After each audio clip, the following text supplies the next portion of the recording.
There was a heavy downpour outside the window. Madame looked at the young lady and said that the period was 6 months. Madame told the young lady that she must kill her husband within this period. Madame was furious and asked the lady why she wasn't answering. She said that didn't mean she couldn't do it right now. The woman asked if she knew how much money went into her family. If she wants her brother to be knighted, then she must be obedient. The young lady was confused. She did not understand where she was and did not understand why the woman was screaming. A moment later, her head began to hurt violently. She remembered her brother who said that she should help the family. Madame looked at her with a grin. Madame told the girl to keep her mouth shut for the rest of her life. Killian Diroth was the stepmother of her husband whom she had recently married. Madame asked the girl if she really thought that she would become a real duchess. Alice was shocked that her mother-in-law was ordering her son to be killed. She did not understand what was happening. Alice asked Madame for forgiveness and said that she was very nervous and therefore made a mistake. Madame looked at her and said that she was not a duchess, so she needed to remember that. She looked at her and said that the Duke should not live to see the 6th month. Alice bowed obediently. Madame said with a grin that it was their first night, so the young lady needed to take care of her husband. The young lady was in shock. She did not understand what kind of memories were overwhelming her and what a strange situation it was. She looked at her hands and decided to go and look in the mirror. She was surprised and didn't understand if it was really her. She understood that it was still wonderful, but she also understood that now was not the time for this. It was shocked because it knew it wasn't the real her. She was a kitchen helper, but unfortunately she wasn't very good at her job, chef. But still she worked with all her heart. One day, while working part-time, an incident happened. All she last saw was a huge fire from a gas explosion. She wondered if she was dead. She decided to check it out, and pulling her cheek felt unbearable pain. She understood that in the end, she was no longer the same as before, a completely different person named Alice. The good news was that she had all the memories of this body. Alice was a noblewoman, but not rich. Finding herself sandwiched between her brother and her sick younger sister, she had to live her life yielding to them and enduring everything. She was married off as if she had been sold to the ducal family. The young lady remembered where she could have heard about Alice. She understood that everything was wrong and she needed to be more serious. A moment later, she still remembered. In a past life, she read a novel with exactly this content. The story is about a wife who tries to kill her husband on the orders of her mother-in-law. She was a minor character who did not stay long in the novel. The young lady was still surprised, and it seemed incredible to her that she had become a character in a novel. Although she understood that this was the best death, she was still amazed by the crazy mother-in-law who wanted to kill her son. She heard that her husband was lying unconscious in the hospital bed like a living corpse. A moment later, she finally looked in and saw a handsome young man.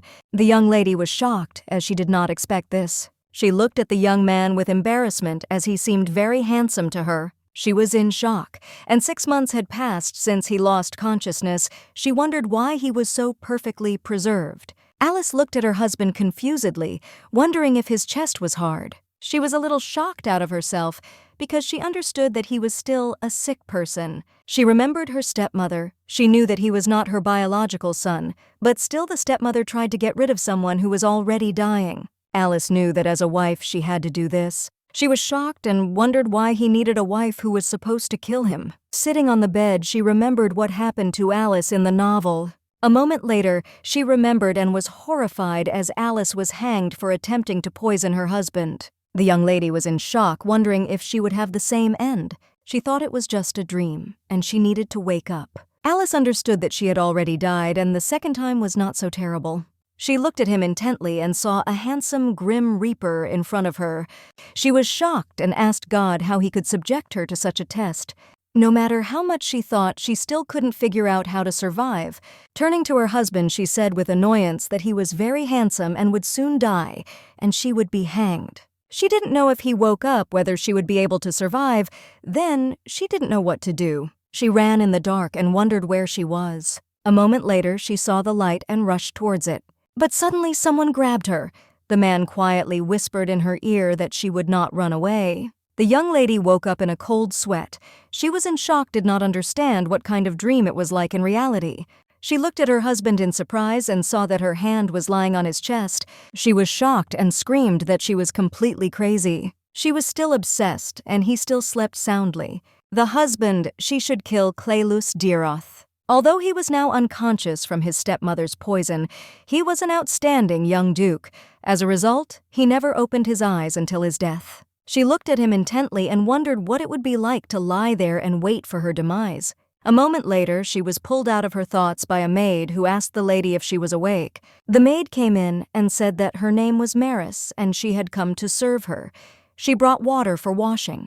Alice understood that it was the stepmother who sent the maid to keep an eye on her. The maid called the young mistress. Maris looked at the young lady and said that she had brought water for washing. Maris looked at her with contempt because she did not want to serve her properly. She was waiting for the Duchess to get angry, and she would report everything to the mistress. Alice looked at the maid with a smile. Maris was surprised she did not expect such a reaction. A moment later, the young lady took it into the water and brought it to the nightstand. Alice didn't know what she could do about it.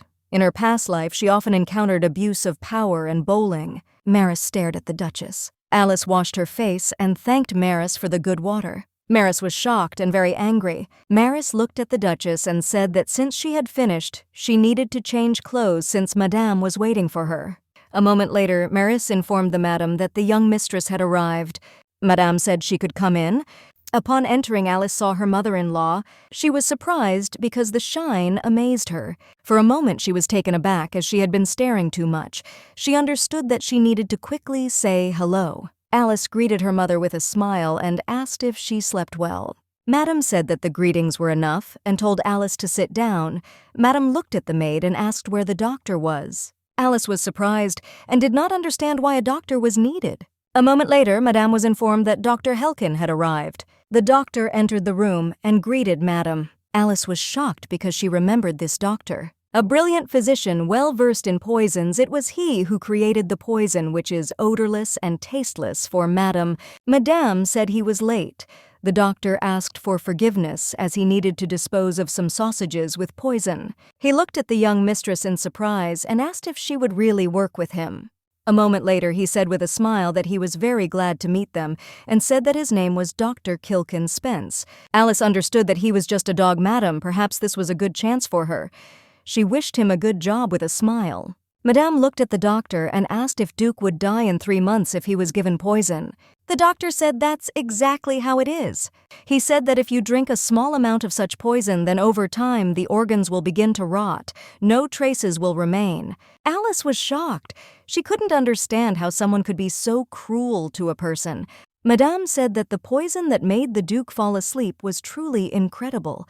She said that this time he created a very useful poison. The doctor looked at Madame and said that he was grateful for her praise. Madame, with a smile on her face, asked if it hurts the body if it rots before. Helkin said that there would be no pain since the Duke was in a state of deep sleep. Alice was shocked by this. Madame sighed heavily and said that 3 months was too fast. Madame said that her son would soon turn 16. His Majesty also approved the succession of the title. Killian said that her son is still young and relatives may be drawn to the inheritance. The doctor said that given the young master's age, he would be able to inherit the title. He said that she told him to prepare sleeping pills. Madame said that for now the duchy would be under her control, and when her son came of age he would become a duke, and even the vassals would not be able to say anything. The doctor said that if the proportions are calculated correctly, sleep can last up to 6 months. The doctor looked at Alice and said that all that was needed was to control the amount of poison that was given to the Duke. Alice said with a smile that she was careful she would calculate the dosage. Mistress said that she was very glad that Alice understood everything. The maid told Madame that her son sent her a letter. Killian said that she was very worried about how he was doing at the academy. Alice was shocked because she noticed that Madame was like a different person after the letter from her son arrived. Alice looked at the doctor and said that she would like to discuss everything with him about what should not be said in such a place. Maris remembered Alice, who I told her that they were discussing important details, so they needed to wait outside. Alice noticed that in the doctor's laboratory, the sound insulation was at the highest level. She looked closely at the doctor and frowned. The doctor looked at her and said with a smile that he would like to tell her about the dosages he talked about earlier. The young lady looked at the doctor and called him. She said that he was 35 and a very good doctor. Looking at the doctor, Alice asked if his hobby was creating various poisons from plants. The doctor looked at her in surprise and asked what she was talking about.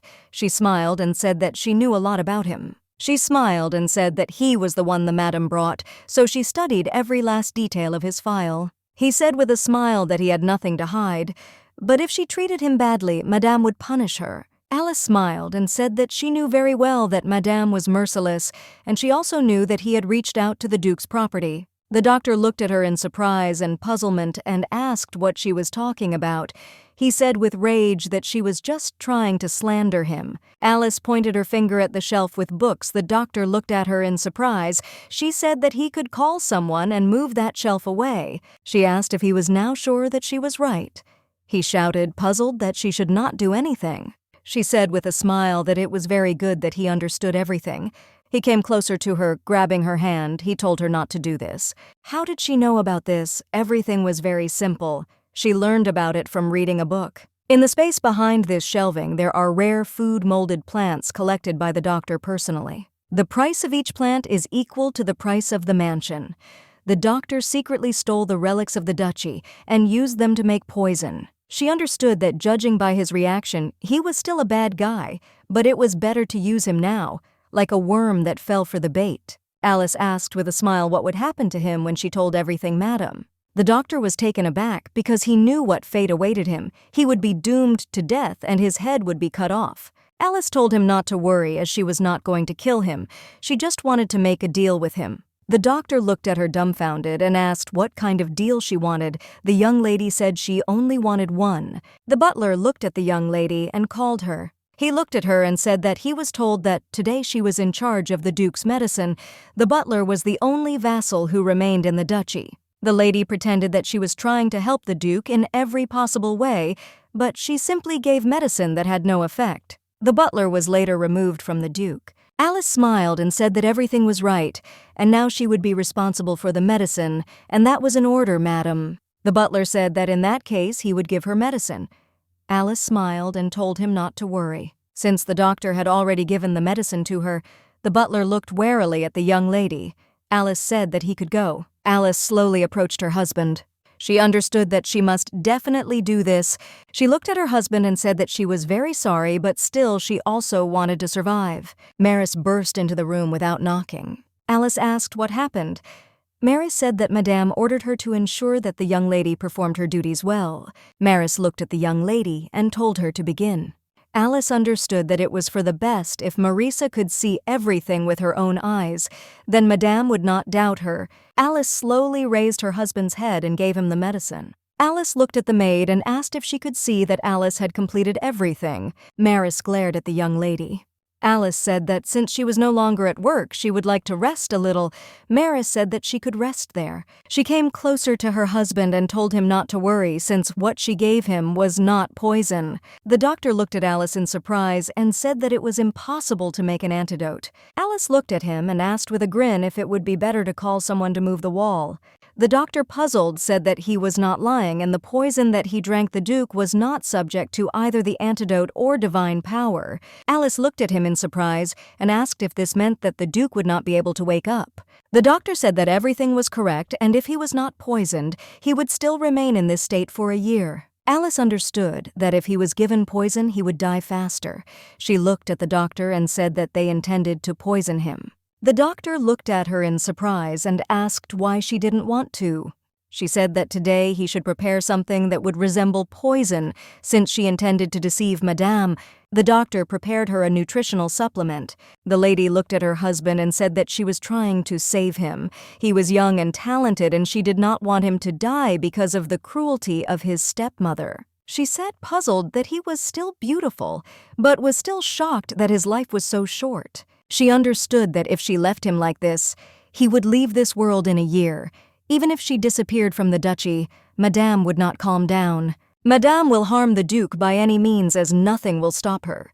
She was a little puzzled because she couldn't do anything for him at all. Sighing heavily, she realized that she shouldn't pay too much attention to it. She noticed that his hand had fallen. Alice came closer to him and corrected everything. A moment later, she saw a very serious wound on his arm. She was shocked by what she saw. Alice was furious as she noticed that the grana was rotting. She was in shock as he had been poisoned, and such wounds had also been neglected. She understood that she could not save his life, but at least she could heal early. Touching his hand, she saw a glow. The young lady was shocked by what she had just seen, wondering if the glow was coming from her hands. She looked at her hands in surprise and wondered if this could work.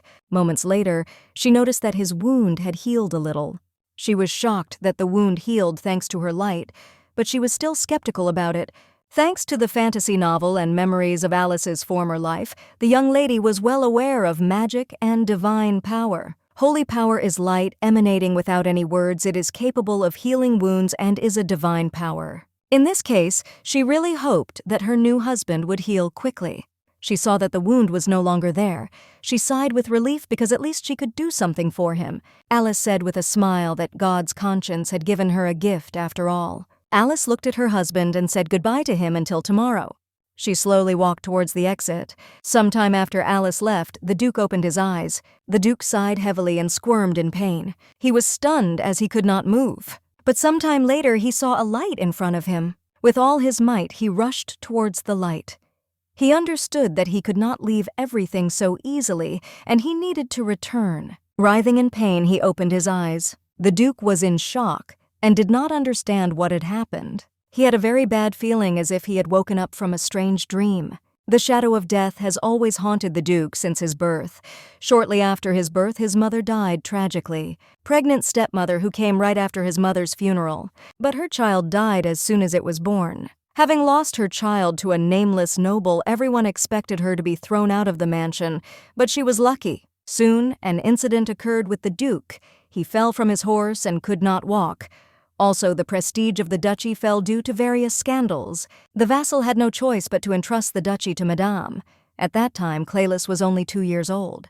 And then Madame began to rule the duchy, but Claylis's growing up worried her. She understood that when he grew up, he would take everything from her. So she did whatever she could to kill him, adding poison instead of food additives. She sent killers, but everything was fair. The young man, who was 12 years old at that time, was sent to the battlefield. Everyone believed that he would die on the battlefield. However, contrary to everyone's expectations, he returned safe and sound. Moreover, he made a great contribution during the war. He proudly accepted the dukedom at the age of 16. It was his perfect comeback at the time. Except he got a younger brother while he was at war. The Duke ordered Madame to be taken to the annex and the strangers to collect their things. He soon became focused on rebuilding the Duke's family, which had been on the verge of bankruptcy for 10 years. The Duke forgot a little about the existence of Madame, who lived in the annex. He was remembering the recent events and realized that there was something in the water, and he would have to find out what happened. He wondered how long he had slept for. He knew he would have a hard time for a while. He slowly went to change his clothes. A moment later, he looked around the room in shock because he didn't know where the wardrobe was. He looked at his hand in surprise as there was a wound there. He had a scar on his arm from black magic left in the war. He was told that holy power or medicine were powerless. He knew that the wound must have festered while he lay there, but still he was very much surprised and did not understand what had happened. He sighed heavily and said that the main thing was that he woke up. After changing his clothes, he jumped out of the window. The butler was shocked by what he had just seen. The Duke looked at the butler with a smile and asked how he was doing. Adolf said that he was glad that the Duke had woken up. The Duke said that he would like to know more about everything. Adolf said that as soon as the Duke fell asleep, Madame moved her residence to the main mansion. Adolf said that she kicked out those who could not help His Excellency, all the servants of the Knights of the Duchy. She tried to drive out all his people. The Duke was shocked as the Black Lion Knights led the country to victory. He understood that his proud and loyal people were a thorn in her side. The Duke looked at the butler and asked how much time had passed since he fell asleep. Adolf said about 6 months. He said that the time was right for Madame to take control of the dukedom. He asked if there was anything else he needed to know. Adolf said that the mistress brought all the servants, and also a man named Kilkin became a doctor. Adolf hesitated as he did not know how to tell the Duke about yet another piece of news. He still said that the Duke was now a married man. The Duke was furious and shocked by this news. Madame told Alice that she was doing a very good job. Alice said that she tried her best to get the job done. Madame looked at her menacingly and told her to take care of her husband, since these are the only duties of a wife. She agreed with a smile because she knew that it was very easy to keep an eye on a guy who was just lying there. Madame looked intently at the doctor who sat quietly next to them. Alice looked at him with such a look that he trembled with fear because her look said that if he said a word she would kill him. But even if she wanted, she could not kill him.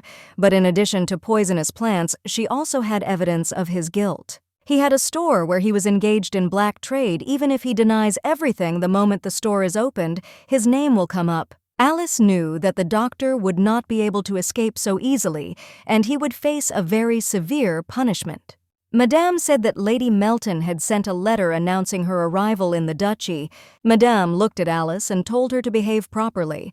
Alice was shocked as she did not expect the lady to come. Alice sighed heavily. Standing on the balcony, she realized that the plot had been distorted. Madame said that the lady said that she wanted to stay in the capital for a while she studied before her debut. Alice was a little puzzled since the lady was supposed to come after the Duke's death, but everything changed. Sienna Melton is the main character of this novel.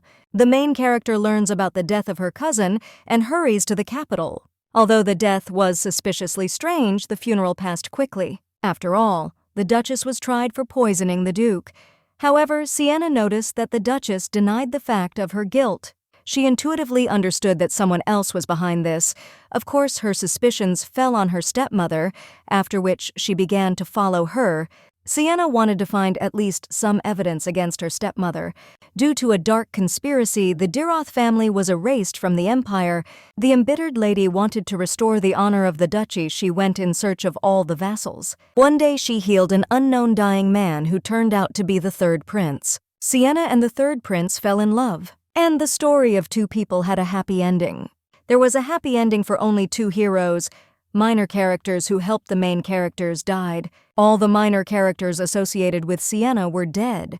Alice did not want to be among them. She knew that there was still time before the story began, and she wanted to quickly escape from the Duke and live in peace. She was puzzled that her plan was going downhill.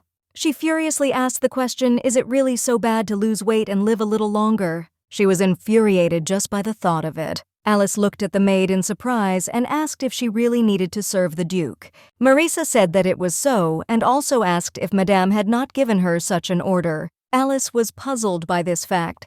The maid looked at her and asked if she had forgotten about it. Alice said with a smile that everything was wrong and it was time for them to go. The Duke wasted no time getting his body in order. Adolphe looked at the Duke and said that Madame has brought a lady who takes care of the Duke and helps him. The Duke said that it was all very funny, and he could not believe that Madame dug her own grave so quickly. Adolphe said that the good news is that only 2 days have passed. The Duke looked at Adolphe and said that the fact that he had woken up must be kept strictly secret. Adolphe looked at the Duke in surprise and asked what he was talking about. The Duke said that the duchy was in Madame's hands and he needed time to prepare everything for his return. He said that sudden movements could cause a backlash, and he also wanted to know about the girl who became the Duchess. He learned that Alice was the eldest daughter, and abandoned by her family. The Duke said that she was probably involved in his murder. Suddenly, the Duke heard a noise outside the door. Alice entered the room and noticed that it was very dark in it. The Duke lay peacefully in bed. He was happy as he almost got into trouble. Alice was furious because they were taking the last rays of the sun from him. She greeted her husband and said that he was wonderful today. She said with a smile that if there was a statue of God, it would look exactly like him. The Duke was shocked and did not understand what was happening to her. The Duke was in shock and wondered how she could talk to almost a corpse. He did not understand what was happening at all. A moment later, the young lady heard some noise. She saw the maid come in and asked why she had come. The maid looked at Alice and asked if she was ready. The maid said that she had brought water and cloth for Alice to wipe off the Duke. Alice looked at the maid in surprise and asked if Madame was talking about this. The Duke froze in shock. The maid looked at the lady and called her. Maris looked at her with a grin, as she had to do servant work, and this must have shocked her greatly. Alice was shocked and very embarrassed as she understood that she had to wipe off her husband. She looked away because she was very embarrassed. Alice looked at her husband, who was lying on the bed. She glanced sideways at his chest with embarrassment. She prayed and asked the Lord not to let her enter this path of temptation. The maid looked at her and told her to get started as soon as lunch would begin. Alice was in shock. She wanted to fall into the ground from shame. She understood that if she was closer, she would lose the trust that she had already gained. Alice saw that the maid had touched the Duke. Alice angrily grabbed her hand and asked what she was doing. The maid looked at Alice in bewilderment. Maris looked at Alice and asked if he shouldn't be undressed to wash him. Alice froze and did not answer. She didn't know if it was right to do this to a pawn madam. She wondered what if Madam was up to something and would do it through the maid. Alice said that she would do everything herself and she could leave. The servant asked in surprise what she was going to do. Alice smiled and said that Madame entrusted her with this work, so she would do everything herself. Maris sighed heavily and said that she was leaving. The young lady looked closely at her husband. She was in shock and didn't know where to start. She understood that since she agreed, no one could do the job except her. She understood that if she took care of him properly, then everything would be fine. She could not leave him. She decided that she would think of him as a beautiful statue. Several times she repeated to herself that he was simply a beautiful statue. She slowly began to undress him. She looked at him with burning eyes and said that she would definitely take care of his body. Alice slowly began to complete the task. She knew she needed to focus. She noticed that he was a very hot statue. The Duke was in shock and did not understand what was happening. Sometime later, she said with a smile that the cleaning was completed and it was now shiny. The Duke was angry. He looked at her in surprise and wondered what kind of cleaning she was doing. She said that she would continue in the same spirit and finish cleaning quickly. Alice pulled herself up to her pants. She was shocked and very embarrassed because she could not do such a thing. She wondered if she could leave the removal of her pants until tomorrow and just reschedule the cleaning. She thought that tomorrow she would still be able to take off her pants and clean up. She was shocked and cursed Madam. She knew that from now on she must serve him and understood that she could not leave things halfway. She said she needed to finish cleaning now. She was already reaching for her pants and was about to take them off when suddenly the butler came in and told her to wait. The young lady froze, holding her pants. They both looked at each other embarrassed and shocked. Alice was very ashamed. The butler walked along the corridor and heard the conversation of the maids, who said that the lady was now serving His Excellency. Another maid said with a smile that she was now wiping the body of the Duke himself. Adolf was shocked by what he heard as he realized that she was about to wipe the Duke's body. Adolf understood that the Duke's dignity was in danger. He forbade even the servants to do this work. But now he was conscious and things were very bad. The maid tried to stop him. Entering the room, he told the lady to stop. Alice looked at him in shock and said that he had understood everything wrong. She understood that she needed to calm down because if she started to panic, she would be considered a suspicious person. She looked at the butler and called him. A moment later, she said he walked in without knocking, and that was very rude of him.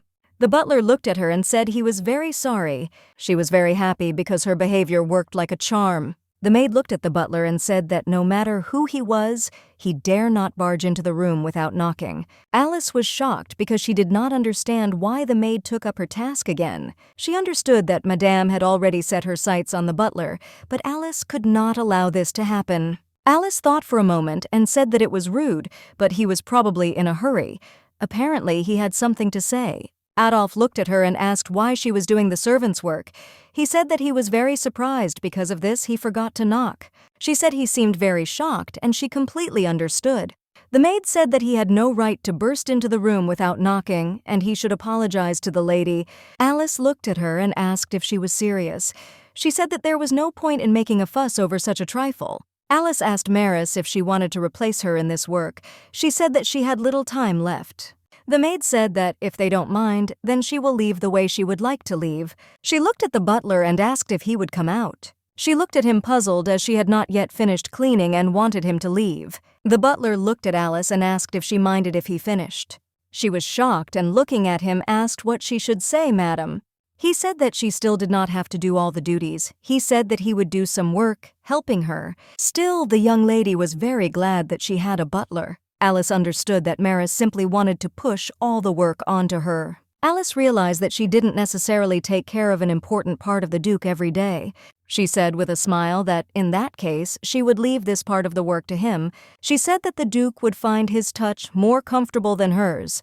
The butler asked if she would come out. She said that she had already wiped off the top part, so the rest was up to him. She wanted to leave quickly. The butler froze in bewilderment as it looked like she had run away. The butler looked at the Duke and said that everyone had left. The Duke sighed heavily and said that he was very tired. Adolf asked him how he was feeling. The butler said that he was very sorry that he had not come a little earlier. The Duke said that everything was fine and he did not need to blame himself. The Duke remembered his wife and the fact that she treated someone else's body as something dirty. He thought it was a laugh, and that's all. The butler helped the Duke get dressed. The Duke began to think that her wife had been sold and given in marriage to him. Considering the fact that she was dealing with a madam, he figured she would be a scared kitten. But every day she greeted him with a smile and said interesting things. He understood that she was too strange, and he did not expect this. He had to look after her. The Duke asked the butler if he had sent a letter to the Baron. A letter was sent to the Baron asking him to send his daughter to them. The Duke knew that when his vassal arrived, it would be possible to divert attention, madam. He believed that he could get help from Sienna. The Duke said that as soon as she arrived they could act, but for now they needed to keep their mouths shut. The butler said that he forgot to tell him something. He said that after the Duke fell asleep, Madam gave him medicine for him. But now the young lady has the medicine. He said that he thinks it will be more difficult for him to steal these medicines. The Duke asked if it was necessary to steal these medicines since the doctor was a madam. The butler said that according to the servants, he has unusual abilities in preparing poison. The Duke told the butler to bring the doctor as he had to meet him in person. After some time, Lady Melton arrived at the estate. With red hair like a reflection of the sunset and green eyes reminiscent of a forest, the lady was like a beautiful rose. Madame greeted the lady with a smile, but there in turn, Madame ignored. She approached Alice and said with a smile that she was very glad to meet her and introduced herself. She said with a smile that her name was Sienna Melton and she is Duke Clylus's cousin. Madame froze in shock. Alice was in shock since they did not have time to meet, but she already felt that the flag of death had risen. Alice told the lady that she had greeted inappropriately. She should have greeted the honorary madam of the duchy first. Alice asked, looking at the young lady, if the Baroness was not very familiar with etiquette. She tearfully mentally asked for forgiveness from the lady she had to survive in this situation. The lady asked Madame's forgiveness, as she believed that the Duchess was greeting her as head of the house instead of the Duke. She asked for forgiveness for insulting Madame. Alice was shocked since she was very graceful. She politely apologized. Madame said with a smile that everything was fine. She also told the lady to go and rest since she had come a long way. Alice, sitting on the bed, said that today she saw the Duke twice. The first time was when I wiped it, and the second time when I gave it medicine. The doctor told her that there was no point in talking about this with the Duke since he was sleeping in a deep sleep, and he could not hear her. She said that she knew this, but still when she saw him she would like to say hello. She said with a smile that she had previously wiped it well and it seemed to be shining with cleanliness. She said that I was gradually destroying his body so his skin color was improving. She looked at him in surprise. She wondered if it was all thanks to the divine power she used. She told the doctor that last time he said that there was no chance of saving the Duke. She asked if the wound could be healed through divine power. The doctor said that the Duke is in this state and will never wake up, so there is no point in treating him. She was a little puzzled because she did not understand how she was able to heal the wound on her hand. Yet she saw with her own eyes how the wound healed. He looked at her in surprise and asked why she asked such a question. She understood that she should not talk about it. She looked at the doctor and told him to give her some medicine. A moment later, she gave him the medicine. The young lady looked at the doctor and told him to drink what was left. The doctor looked at her in surprise. She said that she couldn't test it because the maid was here, and she didn't know whether it was a food additive or a poison. The doctor took the medicine and drank it. He asked her how he could betray her if she knew his weakness. Alice said she was glad to hear it. She looked at the Duke and said with a smile that they were leaving. The doctor thought that she was still a very strange woman. Even her threats looked abnormal. He was surprised by the way she was talking to the almost dead Duke. A moment later, the doctor came across the butler. The butler said with a smile that he was looking for him. The butler looked at the door in surprise and asked if this was not the Duke's bedroom. A moment later they entered, and the butler bowed and said that he had brought the doctor. The Duke stood up and looked menacingly at the doctor. Helkin was shocked as he did not expect this. He fell to his knees and said that this simply cannot be. Looking at the Duke, he shouted that he should not come near him since he was very frightened. The Duke said that he had not done anything yet, and he was already in a panic with fear. The Duke said that he did not want to listen to the madman. The Duke put the sword to his throat and asked the doctor if he should kill him. The doctor asked for mercy. The Duke said that he had prepared poison to kill him, and now they are asking for his life. The Duke looked at him furiously with cold eyes and told him not to deny it since he had heard everything. The doctor said that he was simply following Madame's orders and did not know who this poison was for. He said that he did not dare to kill him. The Duke angrily said that both were possible. This is true, but he still drank the poison he prepared, and this is a fact. The doctor said in a trembling voice that if the Duke spared his life, he would become loyal for the rest of his life since he was very useful. He said that when Madame said that the poison was for the Duke, he was very much amazed. The butler called the Duke. Adolf said that since he was the one who created the poison, he knows how to create an antidote, and they can use it. The doctor thanked him. The doctor was in shock. Looking at the Duke, he did not understand what happened since he had recently been poisoned. The Duke asked the doctor since when he and the Duchess had been practicing medicine. He said that about 4 years ago. The Duke said that he woke up 4 days ago, and he also asked if it was true that the medicine was just a dietary supplement.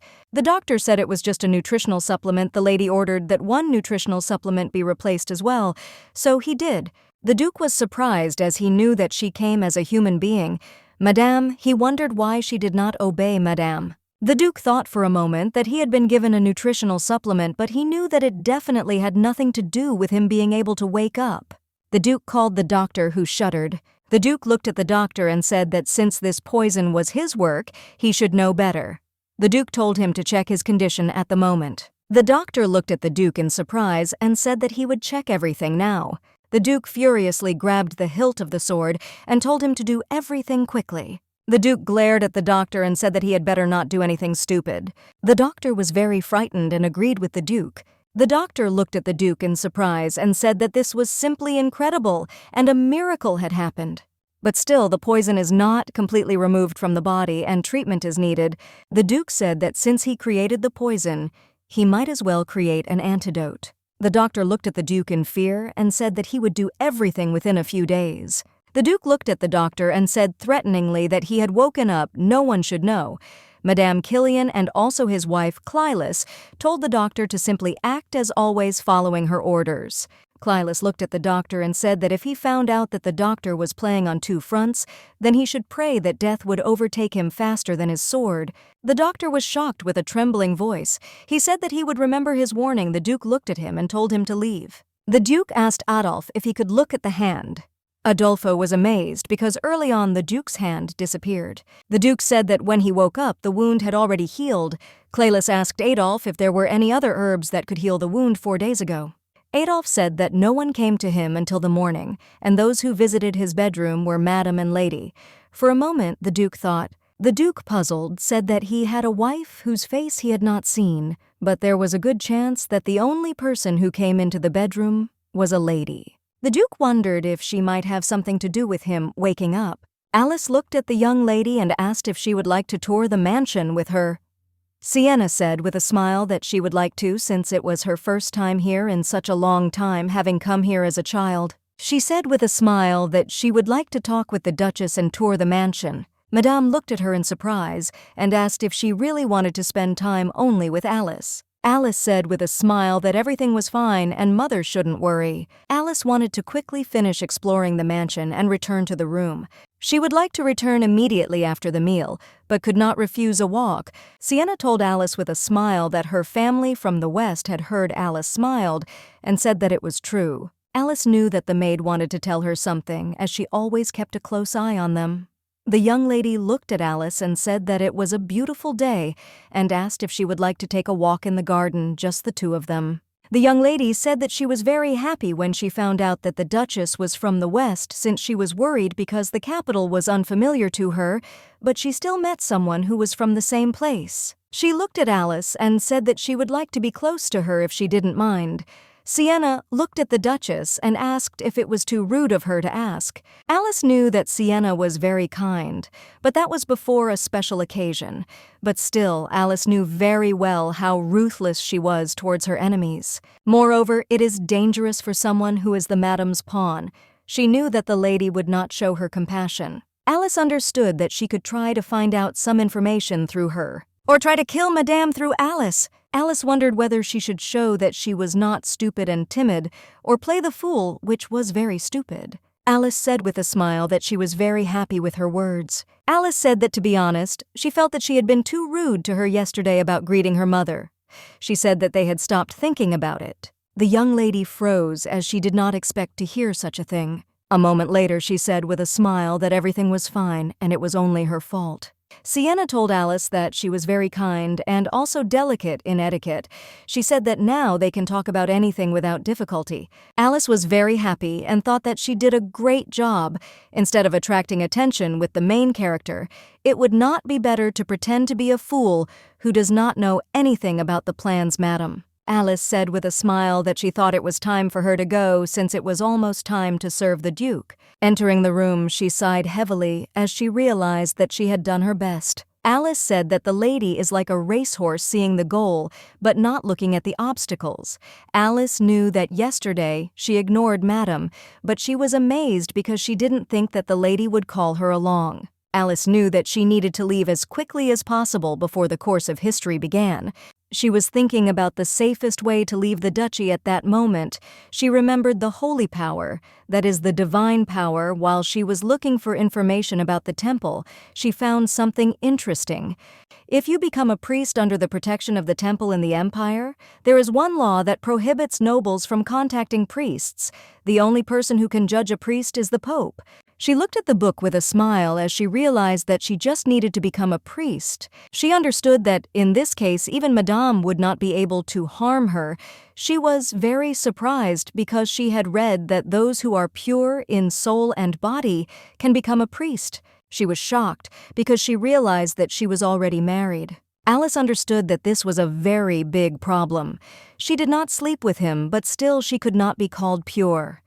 Alice understood that this was a very important requirement for priests, and it was better for her to go to the temple and find out everything herself. Alice was shocked because she understood that Madame would not allow her to visit the temple, but still she decided to pull herself together and find a way to get into the temple. Alice knew that, first of all, she needed to do her job. A moment later, she heard a knock on the door. She looked at the doctor in surprise and asked what brought him here. The doctor said that the butler was busy with the guest, and since he was free, the butler asked him to replace him. Alice looked at the doctor in surprise and asked if the butler had really asked him to replace him. The doctor said that it was all because the duchy was in trouble, so he had no choice but to help. Alice reluctantly agreed with him. Helkin said that he was still the family doctor of the duchy. Alice looked at him and said that all that was needed was to wipe the Duke. She would wipe the top part and he would wipe the rest. The doctor was surprised and asked what she was talking about. Alice looked at him in shock and asked why he was shouting so much, and also asked why he was so surprised it was just the servant's job.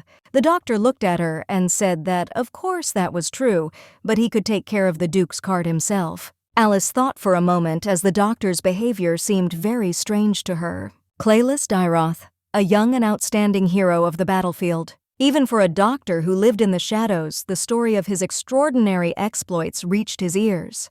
They said that the Duke finds his enemies to match the wild beast, but now he was lying quietly and peacefully in bed. The doctor was in shock since the Duke trusted his body to a simple woman. The doctor looked at Alice and asked if she always served the Duke like that. Alice said that it was so since it was Madame's order. Alice looked at the doctor in surprise and asked what was wrong. The doctor smiled and said that he did not expect her to get used to this. Alice smiled and said that it was all nothing, since she was simply imagining that she was washing the statue and not the man's body. She said that this is how she feels, the passing inspiration. The doctor was shocked and coughed very loudly. She looked at him and asked what was wrong, and also told him to drink water. She looked at the doctor intently and warily. She approached him and said that he was too suspicious. Alice asked the doctor what he was hiding. The doctor hesitated and did not know how to answer. A moment later, the Duke looked at him intently with an angry gaze, and he understood everything. The doctor screamed at the unexpected look. The young lady was shocked. She asked why he was screaming and turned back. They stood silently for some time, looking at each other. The doctor looked at her and said with a smile that he just didn't feel well and he swears he wasn't hiding anything. She looked at him and said that his complexion was very bad. She also asked how he was feeling. The doctor said that he was fine and not to worry. The young lady didn't even agree and said that they should finish already. The doctor looked at her, asked if she would come out. Alice looked at him in surprise and asked at what stage should she trust the body of a duke like him. She said that she would be there. A moment later, the butler came in and said that he had finished his work early and came here. Alice said with a smile that she had finished her part of the work, so she and the doctor would go. She looked at the butler with a smile and wished him good work. The Duke sighed heavily and told the butler that he had arrived on time. The Duke said furiously that the doctor almost screwed up. The butler looked at the Duke and asked if he was okay. The Duke sighed heavily and said that it infuriated him. He remembered the words of his wife, that she felt the inspiration leaving the Duke was furious, and all this infuriated him. He didn't understand what this woman was thinking about. He thought that she must have some kind of excuse. She regularly took care of him and even talked, realizing that he would not answer her. He also noticed that she was worried that she was obeying Madame's orders and poisoning him. It was very difficult for him to understand her intentions, just because she was not poisoning him. Outwardly, she looked like she was playing the role of an ideal wife. He understood that his wife was smarter than she seemed and more unpredictable. He understood that if this continued, it was unknown when she would add poison. The Duke understood that he needed time to think about everything. The butler approached the Duke and asked in surprise if he was really unwell. The Duke said that he was fine, and also asked how Sienna was. Adolphe said with a smile that everything is fine and she is doing everything possible for the Duke. The Duke asked in surprise how exactly. 10 years have passed since their last meeting. Since childhood, she was confident and very smart. Adolphe said with a smile that she is strong and trustworthy. Even in front of Madame, she is not the least bit timid. The Duke said with a smile that he was very glad that she grew up this way. The Duke asked Adolphe to bring her to him at dawn. The young lady slowly crept into the room. The Duke, looking into the distance, said that she had already arrived. The young lady froze in place. He turned around and said with a smile that they had not seen each other for a long time. The young lady greeted the Duke with a smile and tears in her eyes. He looked at her with a smile and asked what kind of Duke he was. He said that she could call him as usual. She looked at him and said with a smile that she was very glad that he woke up, and at the same time she called him brother. He smiled and said that he was very happy too. He looked at her and said that everyone was saying that it was a miracle that he woke up. The Duke said that he would like her to help him a little. He also asked if she would mind. The young lady said that she would do anything for her brother. After these words, she was already inflamed. He looked at her closely as he realized that she had grown up to be quite reliable. The Duke looked at her with a smile and said that they could sit down and talk about everything in more detail. She looked at him and said that it seemed that he wanted to trust her to find all the vassals. The Duke said that this was so, and not only them, but also the knights who had been kicked out earlier. Clylus said that unfortunately he did not have any opportunities to find them yourself. She smiled and said that's why he called her. She said that the only one who can visit the mansion with the pretext of debut can also secretly move around. The Duke said with a smile that, as expected, she caught everything on the fly. She said with a smile that this is the basis of magic. Sienna asked what they need to do first. He looked at her and said that first she needed to visit the temple. Sometime later, all the ladies were sitting in the garden and drinking tea. Madame said that it was difficult for the lady to adapt to the capital because she lived outside it. She asked if many things were not the first time for her. Sienna looked at Madame and asked what she was talking about. Sienna said that in their days there is not much difference whether you live in the capital or outside. It is the same everywhere. Madame Killian looked at her and asked if it was true. Sienna thanked Madame for her concern. Alice was in shock as it seemed to her as if it was a war of the worlds. Alice understood that they were behaving like cats and dogs at the very beginning of the tea party.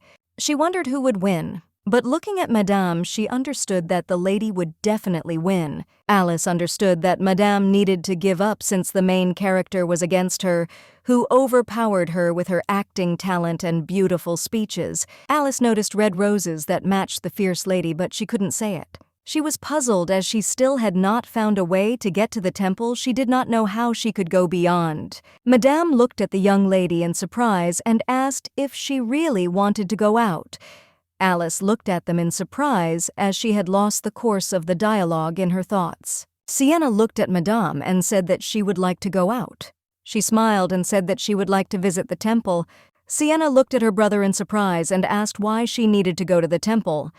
Claylis said that first she needed to leave the Duke's house, and if she went to the temple, Madame would not suspect anything. He said that she needed to pretend to be a commoner and also find a cozy star hotel.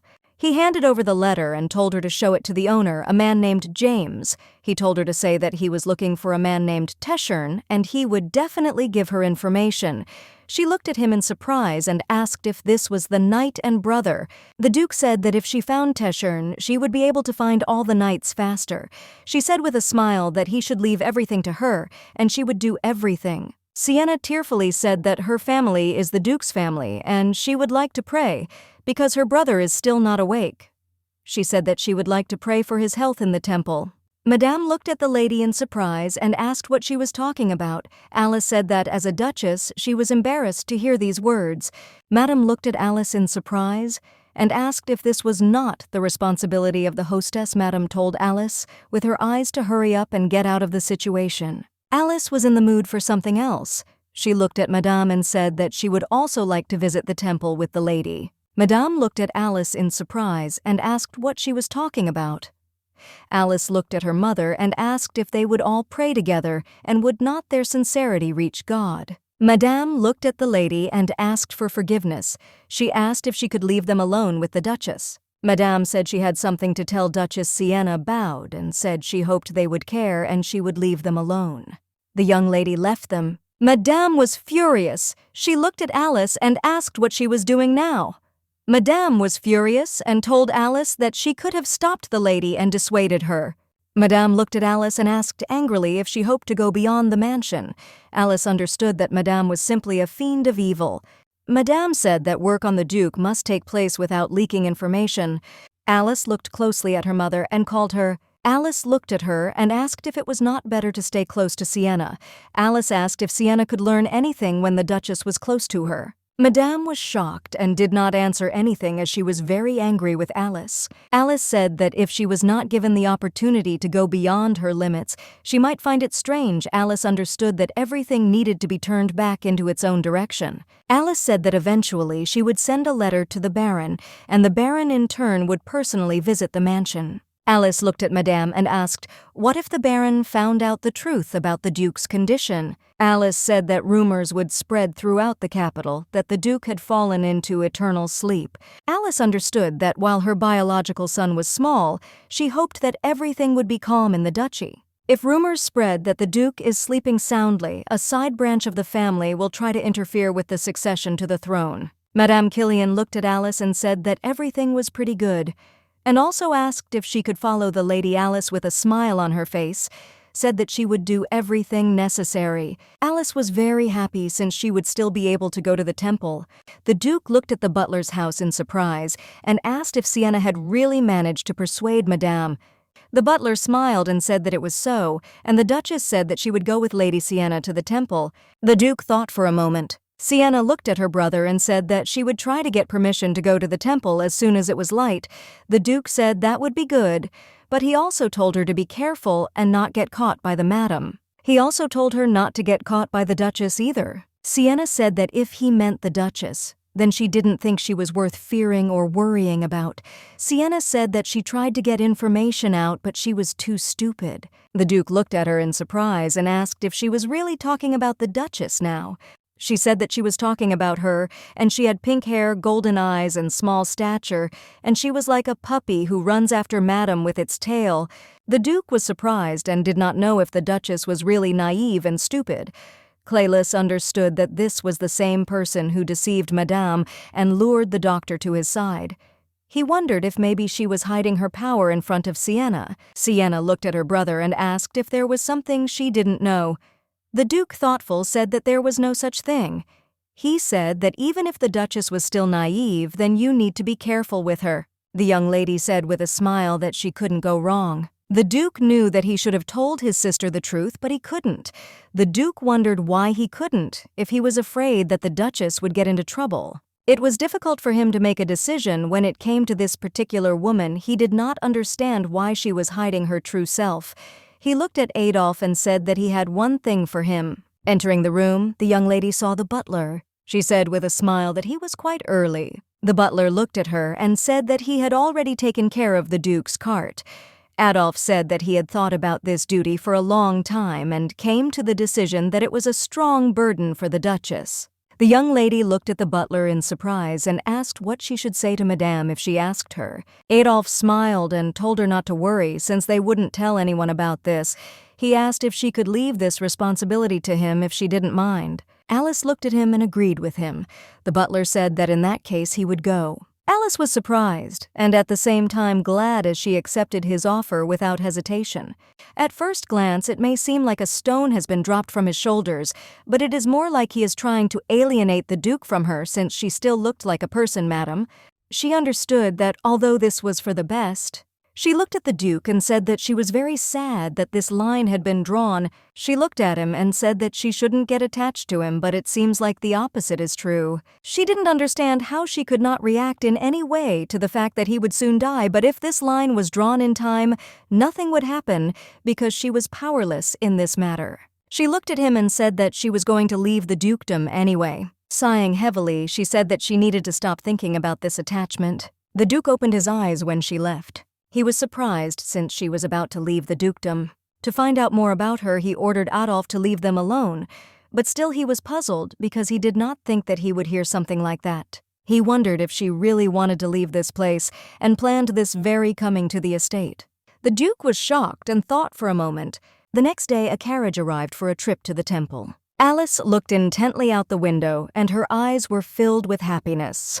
Alice was amazed to the core as she actually rode in the carriage, and she felt very comfortable. Sienna looked at Alice and said with a smile that she seemed to be in a very good mood.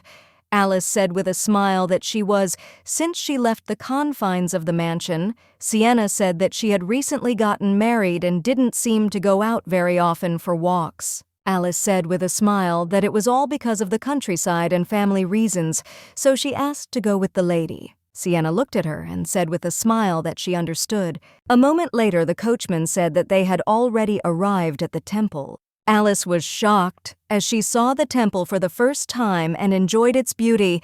It was truly huge and beautiful. The priest greeted the Duchess and lady with a smile. Alice was shocked as they came out to meet them in person. She knew from the novel that the temple was very friendly to the nobles. Alice said with a smile that she was very glad to meet. The priest smiled and said that their temple had a prayer room for them, and he would like to show it. Unlike commoners, the nobles make good donations to the temple. They say the higher the title of a noble, the more respectful they are treated.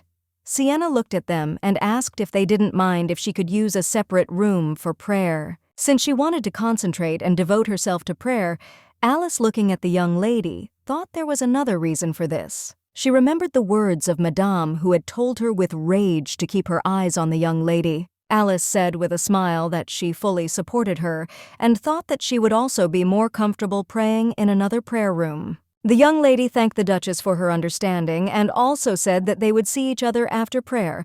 Alice was very happy as she quickly ran away from Madame and lady. Alice walked into a separate, spacious prayer room. As she passed by, she saw a beautiful statue of God. She looked at us intently, stood up, and thoughtfully said that the statue looked just like a copy of her husband. She looked at the statue with embarrassment and realized that with her tastes in beauty, the Duke seemed to be everywhere. She understood that if she continued to be obsessed with the Duke's beauty, it would end badly. Alice understood that now she needed to give her heart to the search for what was important. A moment later, she found a book about divine power.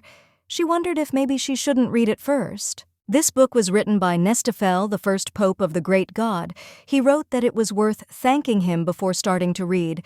Alice wondered for a moment whether she should read such a book. She understood that since it was written by the first pope, the contents must be true. Divine power is a gift from God, a blessing from God.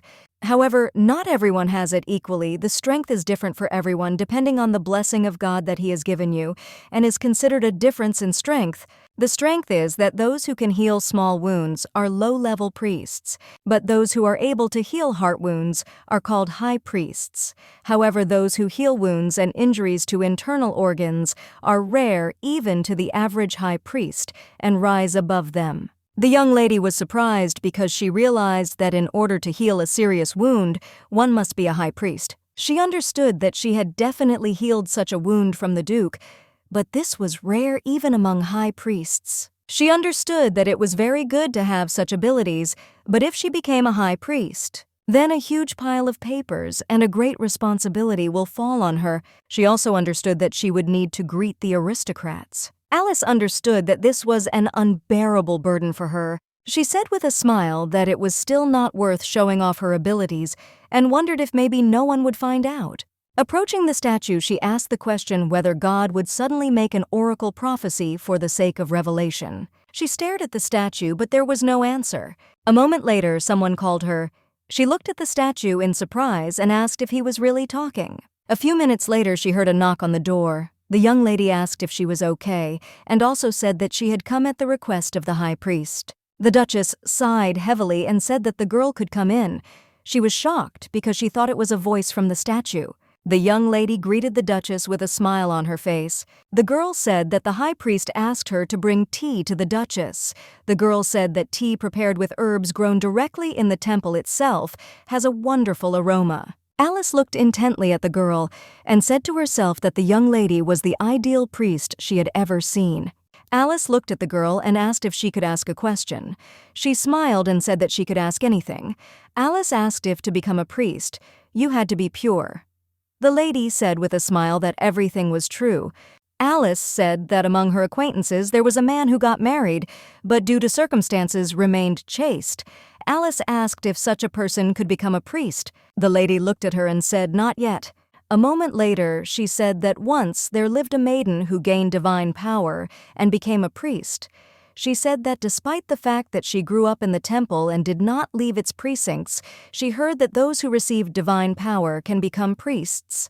Alice looked at her and said that even if she got married well, she has God's power. The young lady said that everything was exactly like that, which means she is loved by God. She had never met him, but now she is very grateful to him for his strength. Alice was very sorry that she did not understand his deep meaning and now apologizes for the words she said earlier. She looked at Alice and said that she was in charge of the registration documents and thought she could help her.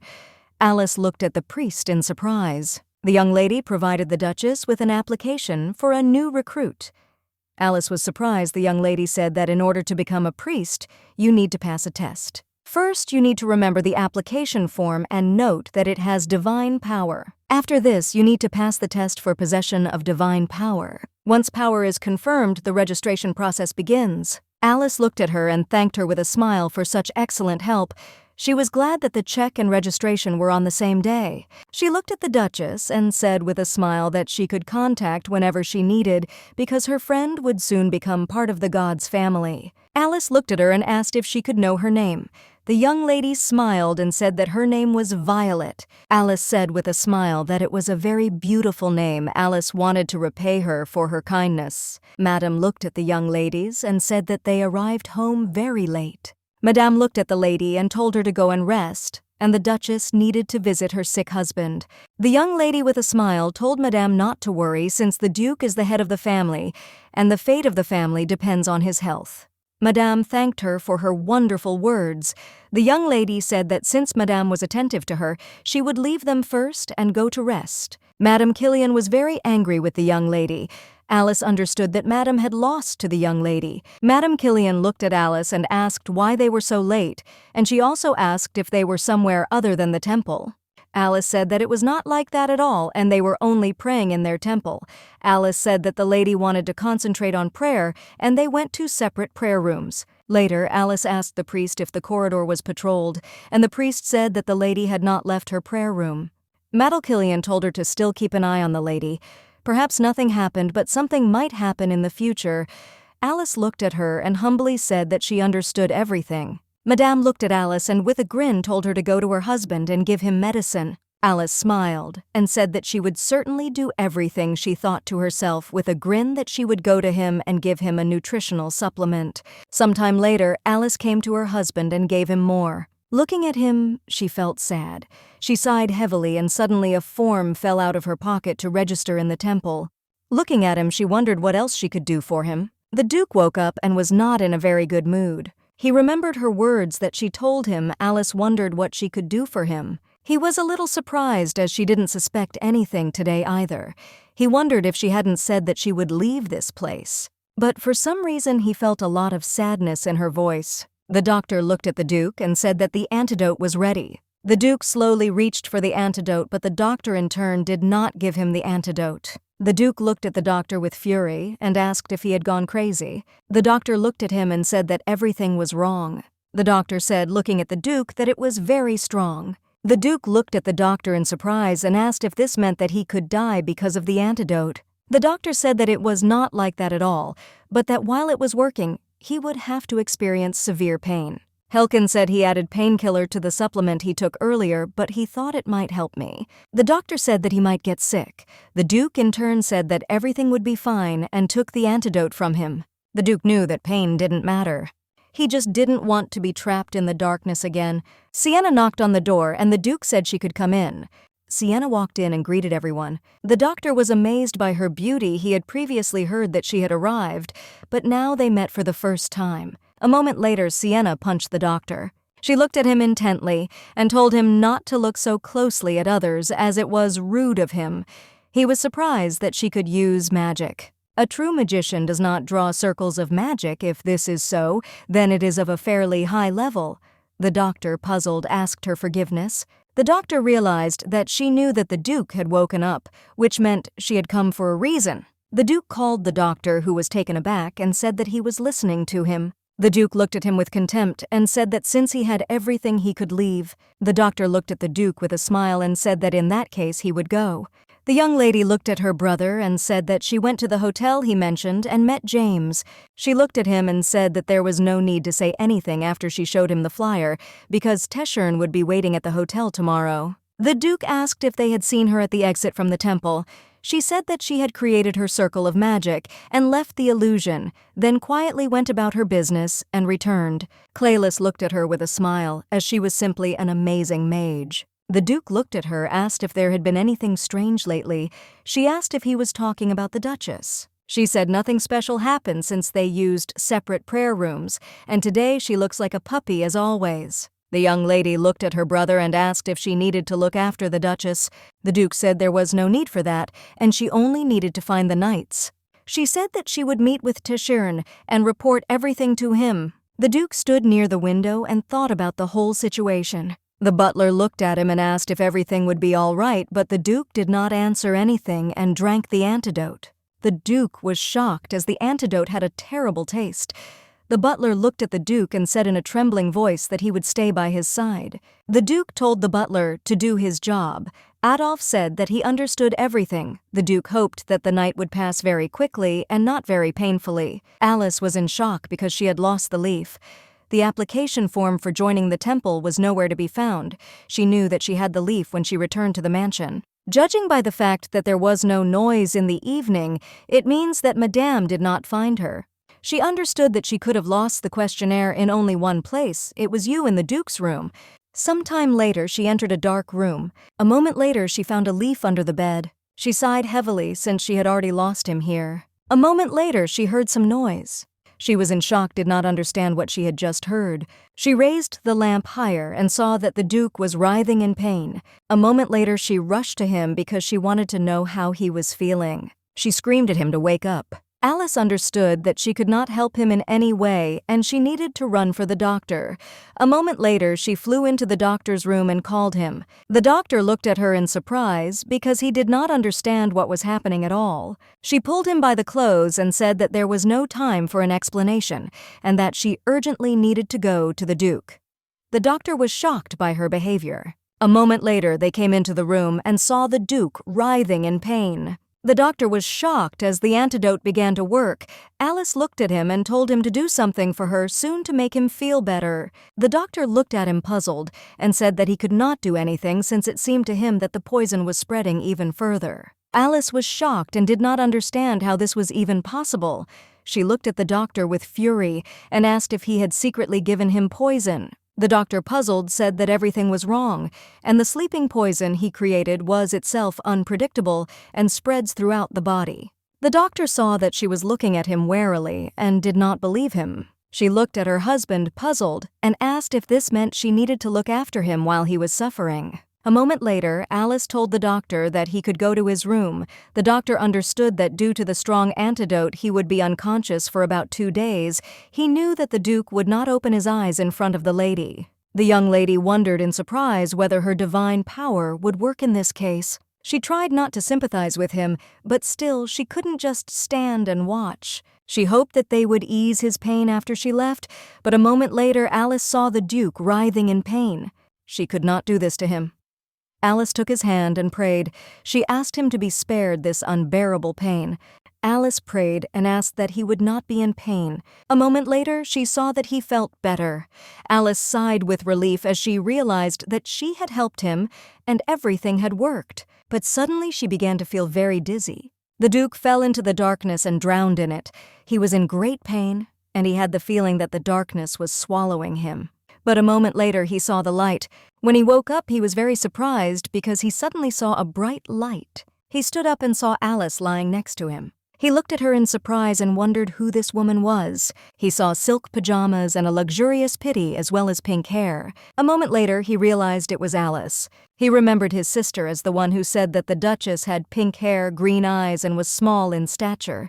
The Duchess was more like a puppy that followed Madame with its tail. The Duke looked at her in surprise since he really saw a small puppy. He did not understand what had happened and what she was doing here so late at night.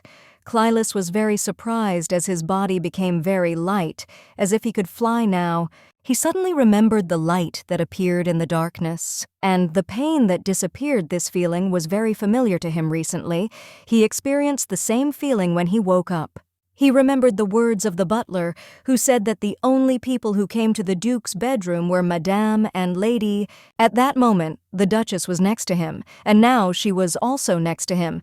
He understood that it was impossible for this to be just an accident. He looked at her in surprise and asked if she really saved him. Looking at her, he said that he didn't think she had divine power. This is different from magic, but refers to divine power.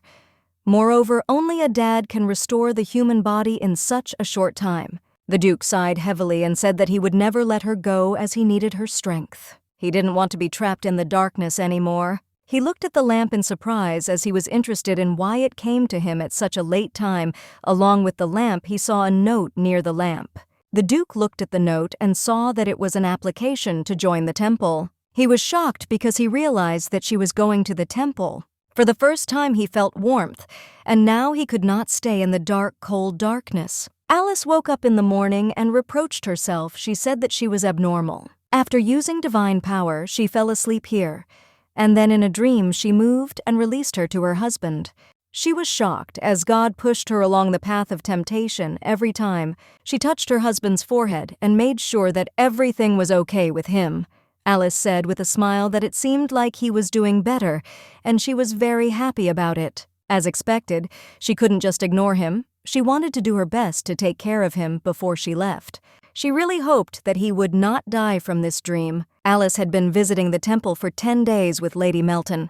During this time, the battle between Madame Killian and Lady Melton continued unabated. And then Madame took her anger out on Alice. Alice was shocked because Madame was already pretty tired of her, but still Alice was worried about something else. Her application to join the temple had disappeared, realizing that Madame had not made a fuss, which meant that no one in the mansion had found her. Alice understood that knowledge now, where the application was not important because leaving the application was dangerous. The coachman looked at Alice and with a smile told her to be careful. Alice looked at him in surprise. She wondered if the coachman had always had such a beautiful voice. She saw this coachman all the time. Sienna looked at the Duchess in surprise and asked what was wrong. Alice said with a smile that everything was fine and the weather was just beautiful today. Sienna glanced sideways at the coachman. The man in turn hit her with a cold gaze. As in magic, divine power has its advantages. You can develop strength and create barriers for your protection. The young lady wondered, and if the divine power is great, then it seems that it is possible to attack with it. She knew it would be great if she could do something like that. Sometime later, there was a knock on the door, and the young lady said it was Violet. She looked into the prayer room and asked the Duchess if she wanted to take a walk. The Duchess has recently decided to take Violetta as her assistant.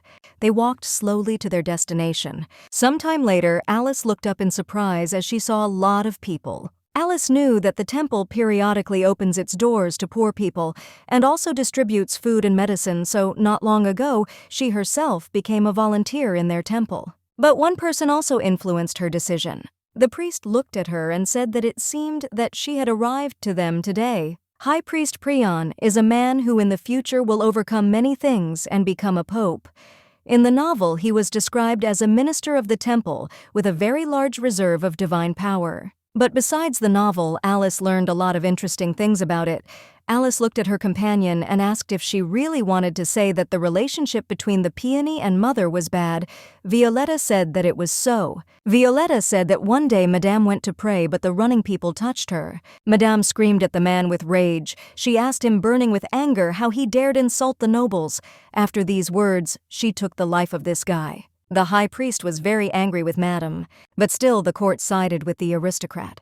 Violetta said that regarding the rumors, this is a disagreement between them. Their conflict is known not only in the temple, but also in public circles. As a result, the rumors about their disagreement became ideal information for Alice.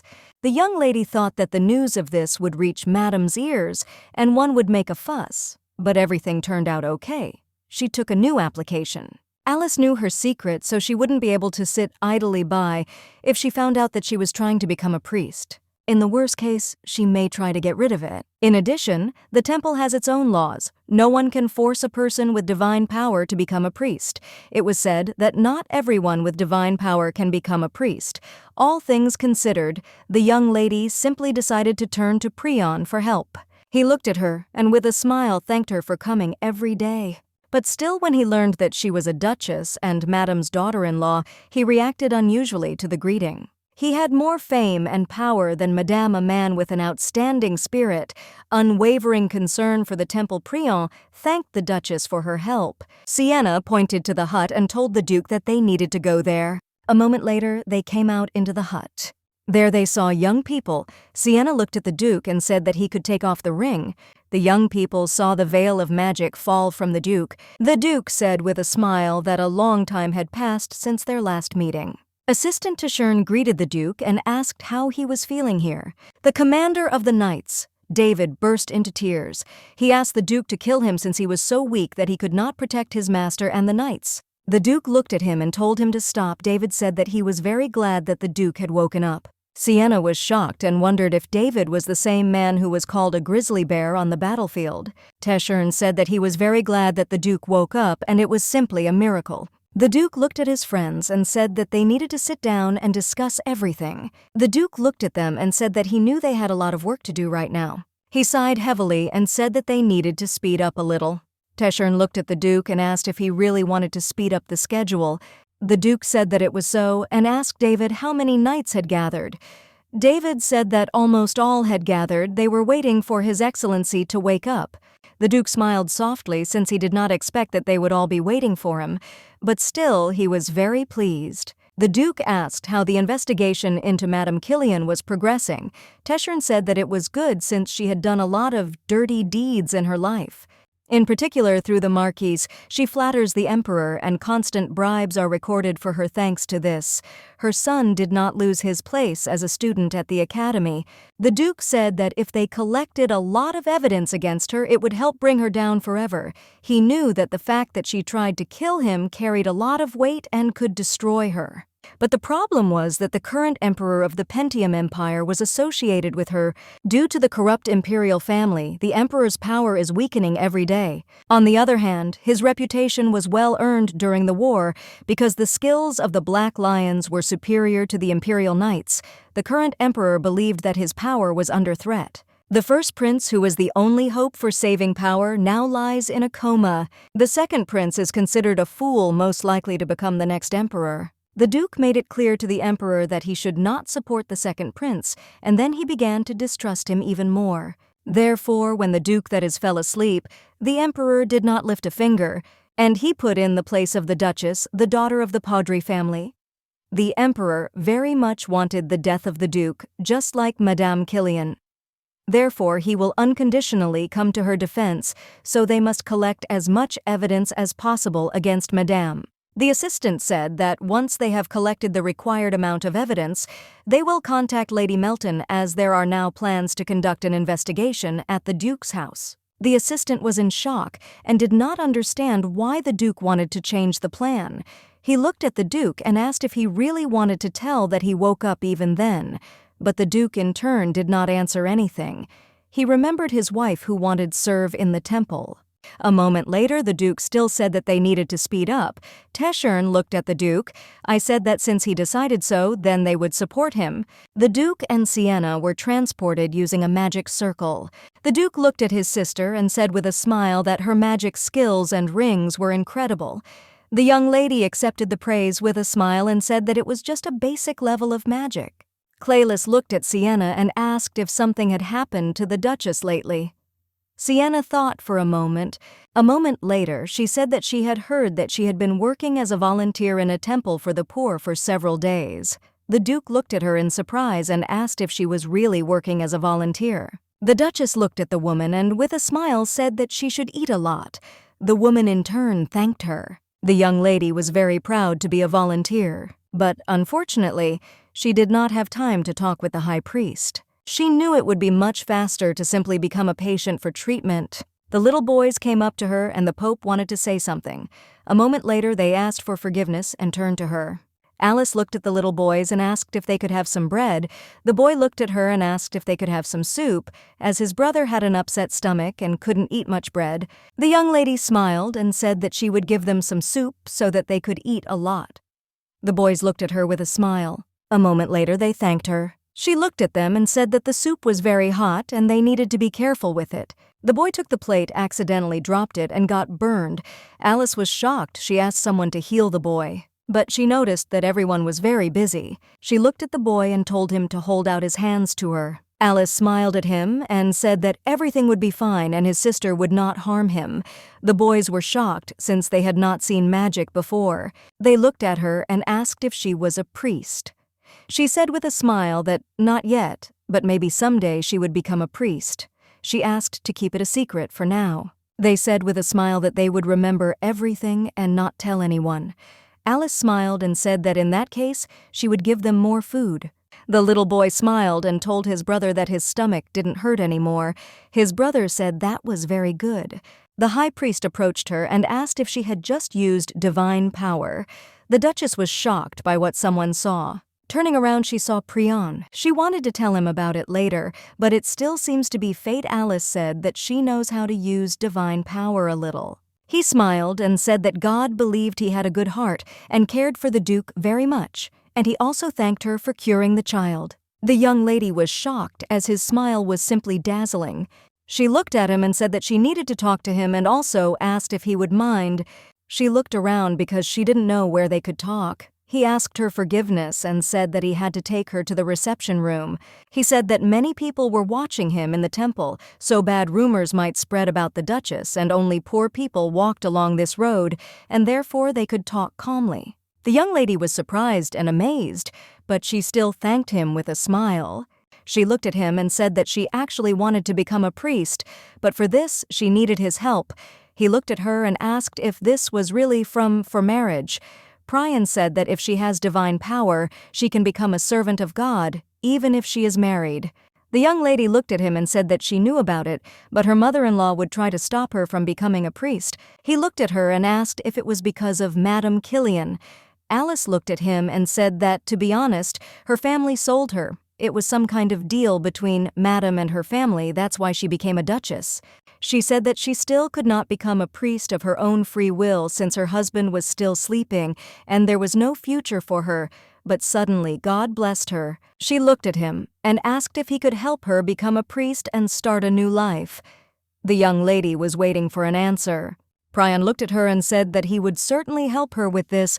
She looked at him and asked if it was true. A moment later, she thanked him with a smile. At this joy, she took his hand. Prion looked at her embarrassedly and told her to let go of his hand. The young lady asked for his forgiveness. He said with a smile that everything was fine. He asked if they could discuss a plan tomorrow to stop the madam. The Duke stood behind the wall of the building and watched them. He heard their entire conversation. He remembered the words to his sister that his wife became a volunteer, but as expected, she had a different goal. The Duke understood that if the temple protected Alice, and if Madame put a lot of pressure on the Duchess, then the temple would not leave so easily, and the High Priest did not feel kindness towards Madame, but rather disgust. The Duke understood that his wife had found a truly good man. The Duke thought for a moment about his wife's difficult life. He wondered if it would be right for him to keep her close. But still, he did not want to lose this color. He knew he had to do everything possible to not lose her. Looking out the window, Alice told the Duke that everyone was saying that a guest was coming. Several days have passed since Prion offered her his help. Meanwhile, in order to cure the Duke, you will need to wait 3 days so that Madame does not suspect anything, after which she heard that the High Priests will visit the mansion. The High Priests visited the mansion once a month. Their visit was for the purpose of using divine power on the Duke. Their divine power could not wake up the Duke. Madame, who pretended to take good care of the Duke, met the High Priests every month, and they had no reason to refuse the donation that Madame made. The next day, she told Prion about this. He looked at her and said that this was a great opportunity, as he would be visiting the mansion on the pretext of a visit. The young lady was very happy that the plot was developing this way. He looked at her and said with a smile that then she should announce that she would become a priest. She was very happy because this was her plan. The day finally came. She, of course, wanted to say that she would leave, but still she felt strange every time she thought about leaving. She knew that she shouldn't be sorry after all. A moment later, she was told that the priests would arrive soon. She slowly left the room. The young lady looked closely at the Duke and said that she was very sorry that she would leave him. The Duke lay silently in bed. Alice went downstairs and saw the lady. A moment later, Madame saw them and said that it looked like they were already here. Alice looked at Madame in surprise because she didn't understand who dressed so luxuriously. Madame looked at them and said that, as they already know, today is the Duke's treatment, and every time the priests come from the temple for this purpose. Madame looked at the lady and said that for this reason she should behave appropriately. Alice was shocked because she understood that the lady was starting a war. The young lady looked at Madame and said with a smile that she had no need to worry. Alice and Madame were shocked. Alice wondered if the lady would just remain silent. A moment later, the estate received word that a carriage from the temple had arrived. The priest slowly exited the carriage. Madame was shocked by what she saw. She looked at the high priest in surprise and asked why he was here. The high priest bowed and greeted Madame and asked how she was doing. Madame looked at him and said that she was fine. She thanked him for visiting them, but still Madame said that an unexpected guest had come with them. Prion came closer to Madame and said that they had not seen each other for a long time and that things seemed to be going well for her. Madame looked at him angrily and asked if he didn't like the fact that she was doing well. He looked at her and asked what she was talking about. He said that he just heard that her son's illness was not letting go. He looked at her and said that it didn't seem to bother Madame at all. Madame Killian was furious. She looked at him and asked if he thought she was a heartless mother who didn't care about her son's condition. He looked at her and said that he knew that she was not the kind of person who was capable of doing this. He looked at her and asked with a smile if she had not visited the temple, making a lot of donations for the treatment of her son. He looked at her and said with a smile that today he would do everything possible to make her heart reach. God, Alicia found everything very strange since she thought it was kindness and compassion that would make Madame smile silently. He looked at the Duchess and addressed her. A moment later, he asked with a smile if she could lead them to the Duke's bedroom. After some time, everyone gathered in the room. A moment later, the priests used their power on the Duke. The young lady noticed that with the arrival of each priest, she became warmer and more dazzling. After the priests used their power, they sighed heavily and were exhausted. The high priest looked at the madam and said that they had already done everything. The young lady looked at them intently. She had previously heard that if the priest uses his power, he gets very tired after that. She thought that apparently this is all true. She thought for a moment, since last time she fainted and slept all night next to the Duke. She looked at her friend in surprise as he was looking at her intently and smiling.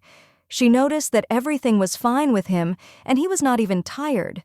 Alice was not surprised since he would be the next dad. Madame approached the high priest and thanked him for his efforts. She said that she would send donations. He smiled and said that they were finished. Prion looked at them and said that they should wait a little since not everything was done yet. The priests looked at him in surprise and asked what he was talking about. Alice looked at the Duke with longing and sadness. She understood that now it was time for her to go. She mentally said goodbye to the Duke. Prion looked at everyone present and said that the reason he visited the Duke's mansion was to visit the new priest. Everyone looked at him in surprise because they did not understand who he was talking about. Alice looked at everyone and said that she wanted to become a priest. Madame Killian was in complete shock. She never expected this since she was sure that he would not wake up. Adolphe and Sienna froze in surprise. Of course they knew the truth, but they didn't think that the Duke would wake up so suddenly. Alice looked at them and said that she has divine power, so she wants to show it to them right now and then go to the house of God. The Duchess looked at her mother and said that she would become a priest and would pray for her ex-husband. Madame was in shock, did not understand what her daughter-in-law was talking about. Alice said that as a priest, she wished happiness for Madame and the Duke. Madame looked at Alice and asked what kind of nonsense. She said that she in turn would never become a priest. Madame asked with rage what kind of nonsense was in her head now. Madame walked up to Alice and pushed. Alice was shocked because she knew that Madame would definitely get angry, but she didn't know that she would behave like that. Madame did not have time to hit Alice when suddenly Prion stood between them.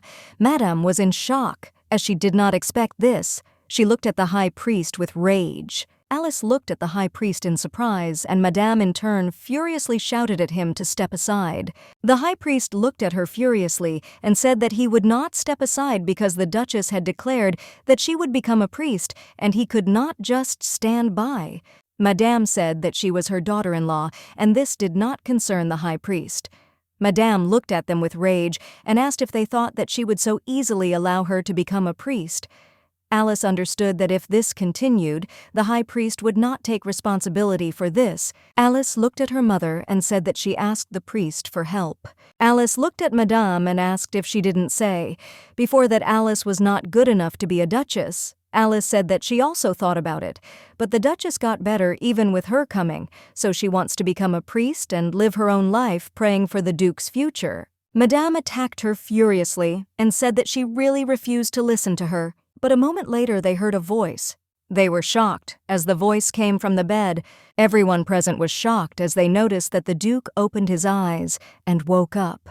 The butler and Sienna rushed to the Duke. They were very glad that he woke up. Madame in turn froze in shock. The priest said that this was a miracle of God.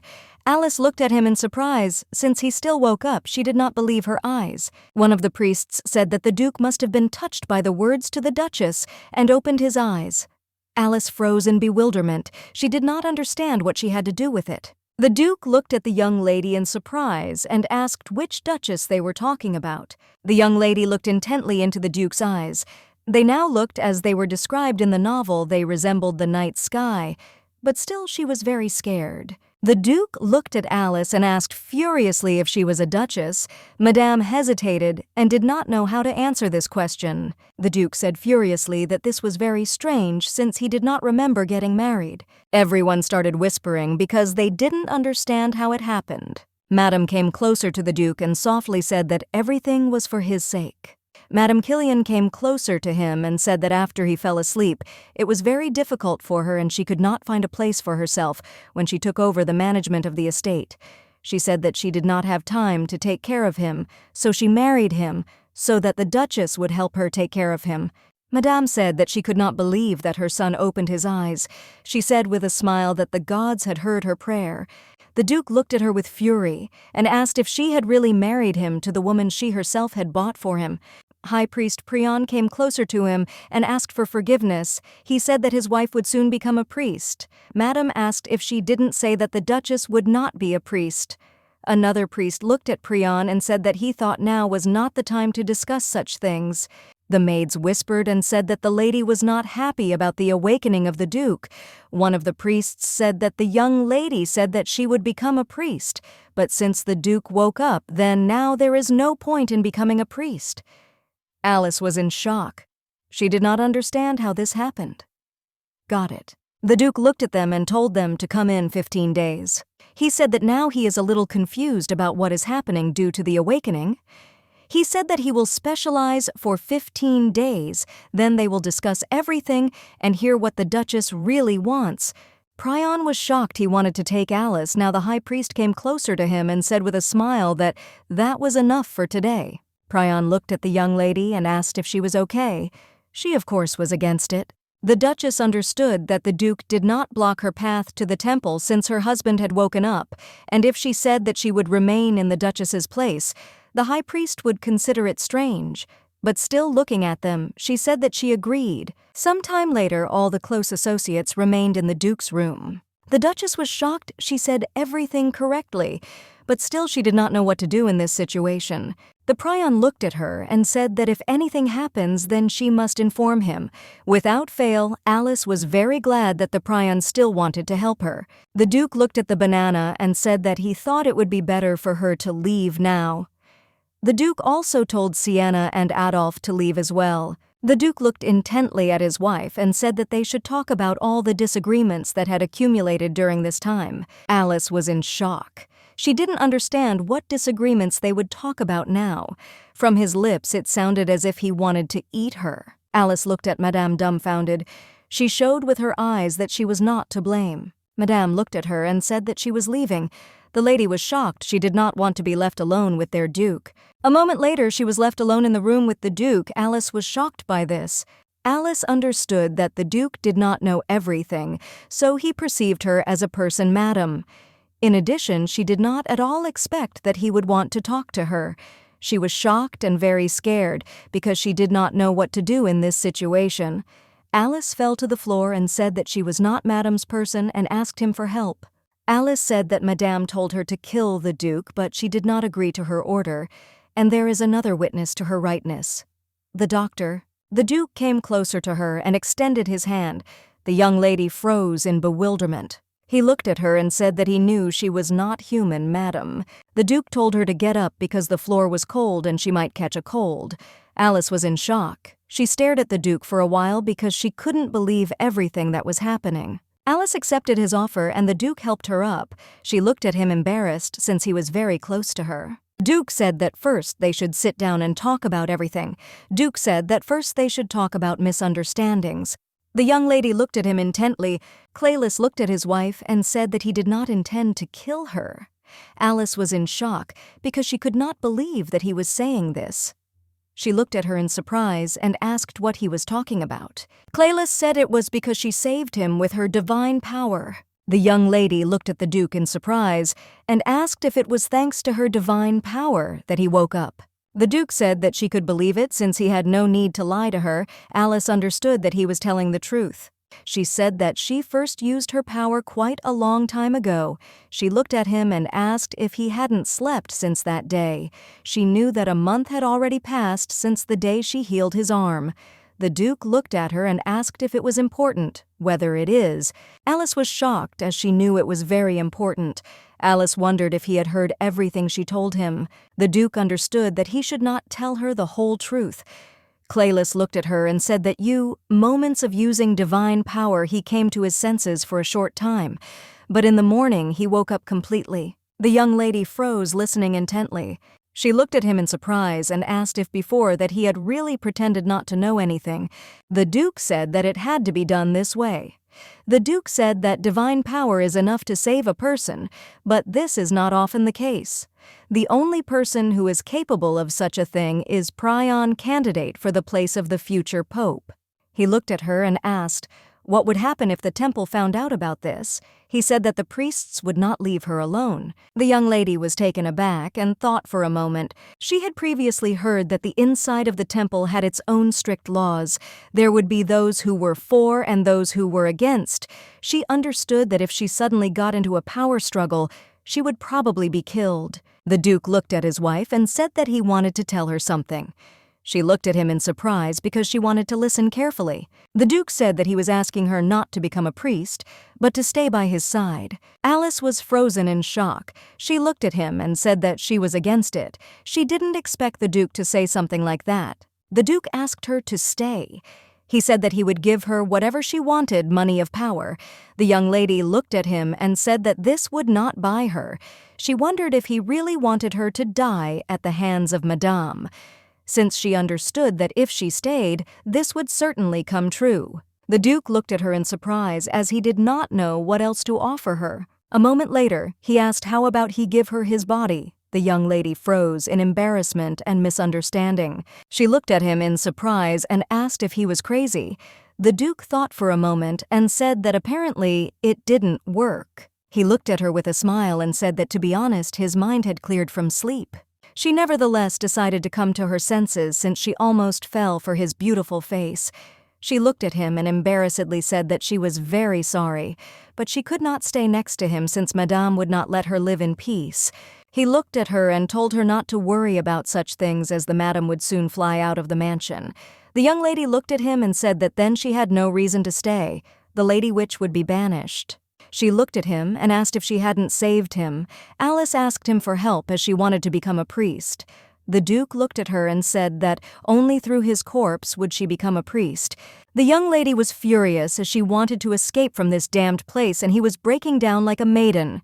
She looked at him and said that since he had woken up there was no point in her staying near him. The Duke looked at her with a menacing look and said that he was not yet fully recovered. He said that it was she who helped him cope with the darkness inside, so he asked her to take responsibility and see it through to the end. The young lady froze. She did not expect to hear something like that. It was very difficult for her to make the right decision. She looked away from him and asked that if she said in 15 days that she wanted to become a priest, would he really blab about her divine power? The Duke tenderly took her hand and said that he would look back on the Duke's honor, that he would not put her in danger a moment later. Adolphe, outside the door, said that the doctor was waiting for him on Madame's orders. The young lady sighed heavily and said that since they had already finished, then she will go. Looking after her, the Duke said that they would see each other tomorrow. The young lady was shocked since his words just sounded like a threat, but still she decided that they were just words. The young lady walked around the mansion at night.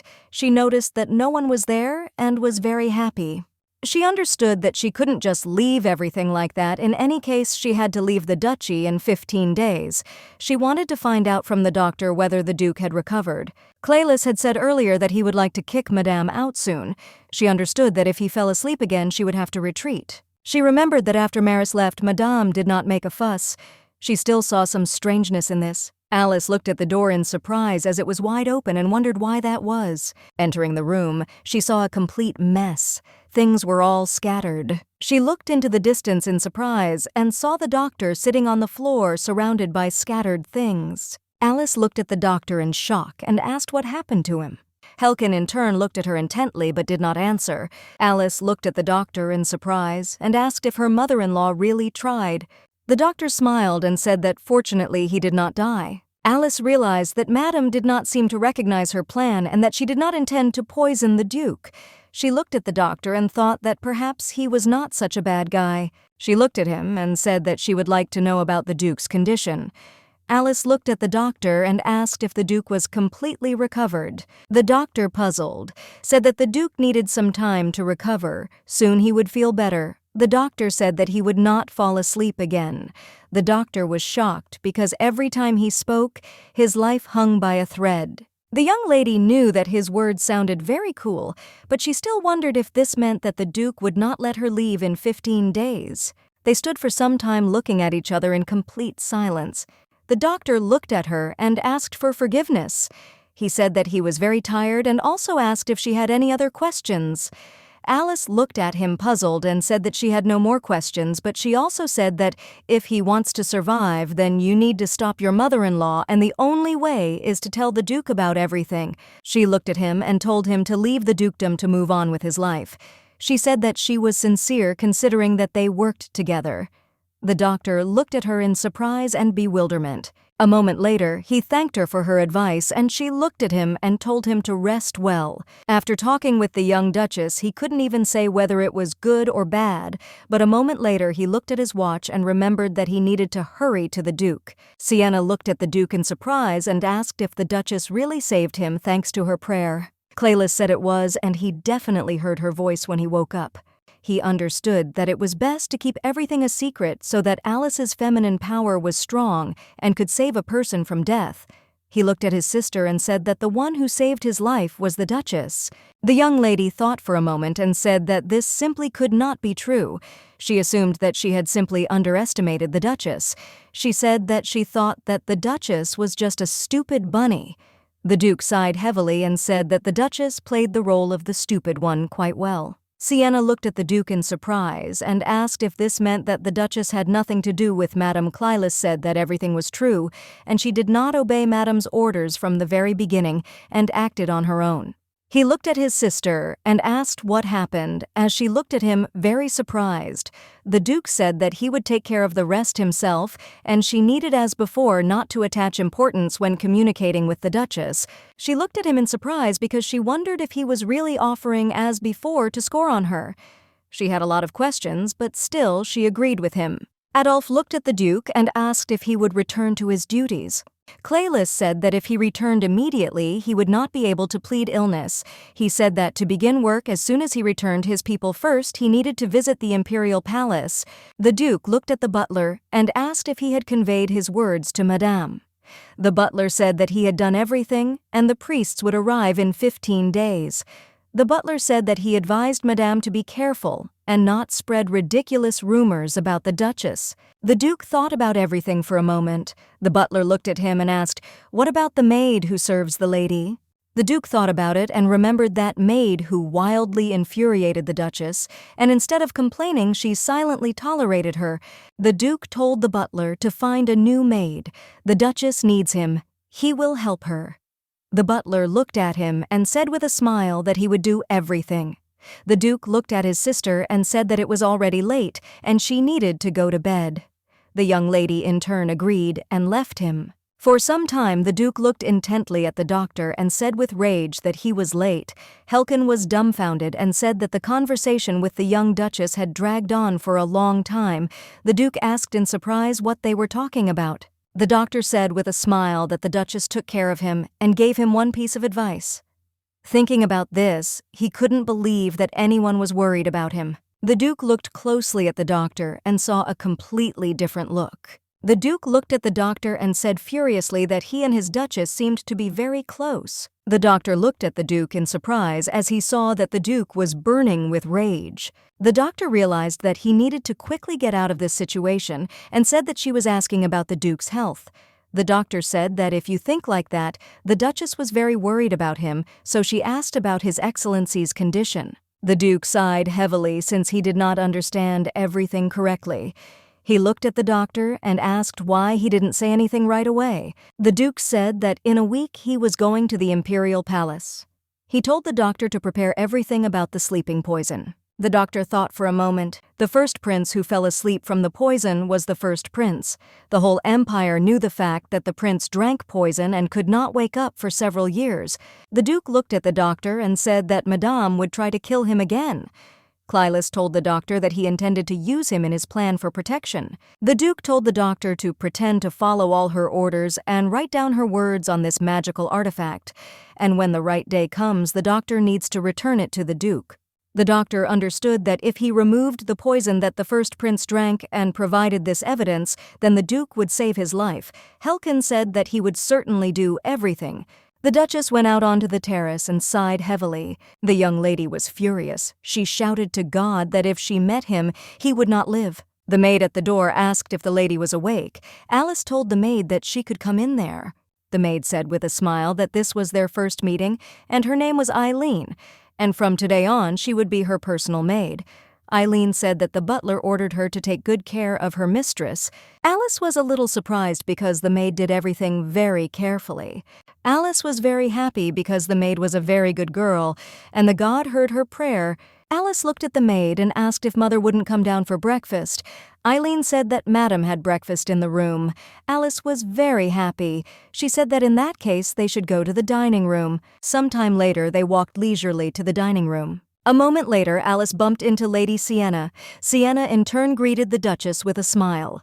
Sienna looked at the Duchess and said that she had something to say. Alice was at a loss. Madame looked at Alice and said with rage that she was impudent to her will. Madame looked at Alice with fury and said that she had caused a fuss in the house because she said that she would become a priest. Madame looked at her and asked if this one really wanted to pick up and leave as if nothing had happened. She said that this was just shamelessness. Alice was shocked. She thought that it would be better for her to remain silent. Sienna looked at Madame and asked what she meant. She asked Madame if it was not for the sake of the Duke that the Duchess would become a priest. She said that, moreover, she thinks that thanks to the prayers to the Duchess, her brother woke up. The young lady said that Madame didn't seem happy about the Duke waking up. Madame looked at the young ladies dumbfounded. She was shocked and didn't know what to answer. Alice understood that it was better for her to leave quickly so as not to lead to a conflict. She looked at everyone present and said that she would go. Madame looked at the maid in surprise and asked who she was. The maid looked at Madame in surprise and said that on the orders of the butler from today, she is serving the Duchess. Madame in turn was very angry. She said that she was the mistress of this house, and she did not give her permission. She looked at them and asked, how dare the maid ignore the mistress of the house? Madame angrily told the maid to ask for forgiveness right now on her knees so that everyone could see who the mistress is here. Alice was shocked by this behavior, Madame. Alice was shocked because she thought that her maid was getting permission from Madame. Alice understood that since Madame was very angry, she would definitely beat her maid. Alice blocked her path and came to the maid's defense. Madame looked at Alice with fury and asked if she had really objected to her now. Alice told her mother that the maid had come to serve her, and it was unfair to punish her for this. The young lady looked at Madame and said that this was true and there was no point in it. Madame said with rage that they were both completely insolent, and it was necessary to rid Alice of this. A moment later, there was a very loud bang, and Alice froze in bewilderment. Madame in turn was very shocked. Alice looked in surprise at the lady who stood in front of her and took the blow. The young lady looked at Madame with contempt and said that she was so angry that she was ready to hit someone else. She looked at Madame and asked if she really should have such dignity. Madame looked at the young lady in shock and asked, how dare she tell her about dignity? A moment later, the butler came and asked what was happening here. He was very surprised by everything that was happening. Madame froze because she did not know what to answer. A moment later, looking at the young ladies, she said that she was trying to impose discipline in the family. She said that she would not make a fuss about it. She looked at them with contempt and told them not to dare talk about her authority. Alice looked at Madame in surprise as she ran away with her tail between her legs and didn't even say anything to the butler. Alice understood that she needed someone weak to take out her anger on him. Alice looked at the lady and called her. Alice slowly walked up to the young lady and asked, puzzled, if she was okay. Alice looked at the young lady and said that her cheek was swollen. Alyssa was alarmed because the young lady's beautiful face was ruined. She said that there might be a bruise. For a few minutes, she continued to speak in a hurry. Sienna looked at the Duchess in bewilderment. Sienna laughed and said that Madame was just crazy. Sienna looked at the young lady and said that it turned out that the blow would be strong because she looked small and fragile. The Duchess looked at her in surprise. She wanted to cure her with her divine power, but she knew that this was not the right place. Alice looked at the lady and said that they needed to move a little further. She looked at her and told her not to move. A moment later, she used her divine power and slowly healed the young lady. Sienna thanked the Duchess with a smile. She said that both the Duke and she received help from the Duchess. Alice looked at her in surprise and said that it was all because of her, and she had to help. Alice remembered the Duke's words. The young lady said with a smile that everything was true, and he was able to wake up thanks to her prayers. Alice looked at the young lady. Since she said about prayers, it seemed to her that the Duke was most likely keeping a secret about her having divine power. Sienna looked at the Duchess and asked her forgiveness, because when she first saw her, she thought that the Duchess would not be useful to the duchy. Alice said with a smile that everything was fine. Sienna sheepishly said that she didn't know the Duchess was a good person, and now she hoped they would become friends. Alice was surprised because she did not expect to hear something like that. Madame was very angry and did not understand how they dared to mock and neglect her. She understood that the Duke had already woken up and began to act. The headmaid looked at Madame and asked her to calm down. Madame said with rage that she was full of seriousness, and the thought of being hit in the back made her angry. She looked at the maids and asked if the Duke and his sister were not protecting Alice. The headmaid looked at Madame and asked if she really thought that the Duke woke up only from the Duchess's prayer. The maid said that everything looks very strange. Now the lady is in the hands of the Duke and like his spy. The maid looked at Madame and said that she knows the weak point of the young lady. Madame thought for a moment and remembered the young lady's weak point. According to her father, she was a child who lived as if she did not exist. After all, she got into the carriage heading to the Duke's house without a single protest. Madame looked into the distance with a grin and said that if you write a letter to her father as soon as she meets her father, she will immediately become a good girl. A week later, Alice slowly walked around the estate. But a moment later, she heard the maids whispering. They were discussing the heavy atmosphere that hovered in the duchy. They said that when the Duke returned to work, he would certainly throw him out. Madame, another maid, said that more than a week had passed since the Duke woke up, but nothing had happened. Neither the Duke nor Madame left their bedrooms. The maid said that nevertheless no one knows anything and anything can happen. The Duchess listened to the gossip of the maids. She noticed that Lady Sienna was constantly going somewhere. The staff were whispering about Madame. She now felt more worried just because of this lull. She thought about the Duke because she wanted to know if everything was okay with him. She wanted to know if he was feeling unwell. She remembered him saying that his body had not yet fully recovered and she needed to take responsibility for everything. Alice wondered if she should use divine power. She was shocked as his face kept popping up in her head. A moment later, she heard someone calling her. She looked at Eileen and asked what happened. Eileen looked at the mistress and, breathing heavily, said that she should go get her quickly. Eileen looked dumbfounded at the Duchess and said that her family had dedicated the dukedom. Alice was very surprised because she did not expect this. She did not know about her family and could not see them. The father looked at his daughter and asked angrily what it meant that she wanted to become a priest. Count Rocky Potter said that he put so much effort into marrying her to the Duke, but in the end she wants to give up everything and become a priest. Alice's mother, Countess Foudry, looked at her daughter and with tears in her eyes asked if Alice had forgotten how Madame cared for them. The Countess said that Madame had paid all their debts. Alice's brother Eric looked at his sister with contempt. Alice thought for a moment. She looked at her family and realized that Madame had called them as she now wanted to threaten her through her family. The Count looked at his daughter and angrily told her to get on her knees and ask Madame for forgiveness now. Alice looked at them in surprise and asked with a smile why she should do this. The Count looked at his daughter in surprise and furiously asked why she did not obey his words. The Duchess understood that Alice had done exactly this before, but she was a completely different person, and she would not do what they wanted. Alice looked at her mother and asked what kind of gratitude she was talking about. Alice looked at them and asked if this was not a favor given to the Count in exchange for selling his daughter. The Count and Countess were shocked by these words from their daughter. Alice looked at her parents and said that they knew what Madame demanded of her, and yet they sold her to the Duke's family.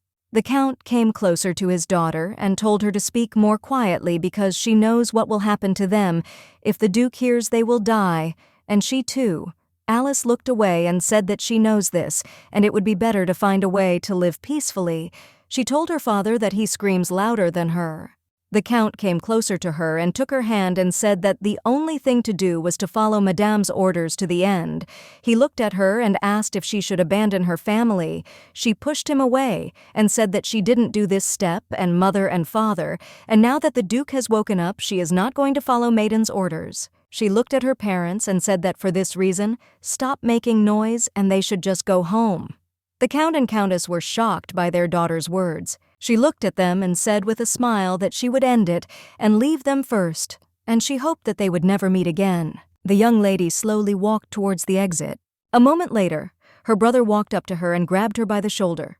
He was shocked because she dared to speak ill of her family. He angrily told her to quickly kneel down and beg for forgiveness. The young lady thought for a moment, and it became painful to eat as she recalled Alice's memories of her brother regularly bullying and beating her. She looked intently and angrily at her brother. She was very painful from the memories of the former owner of the body.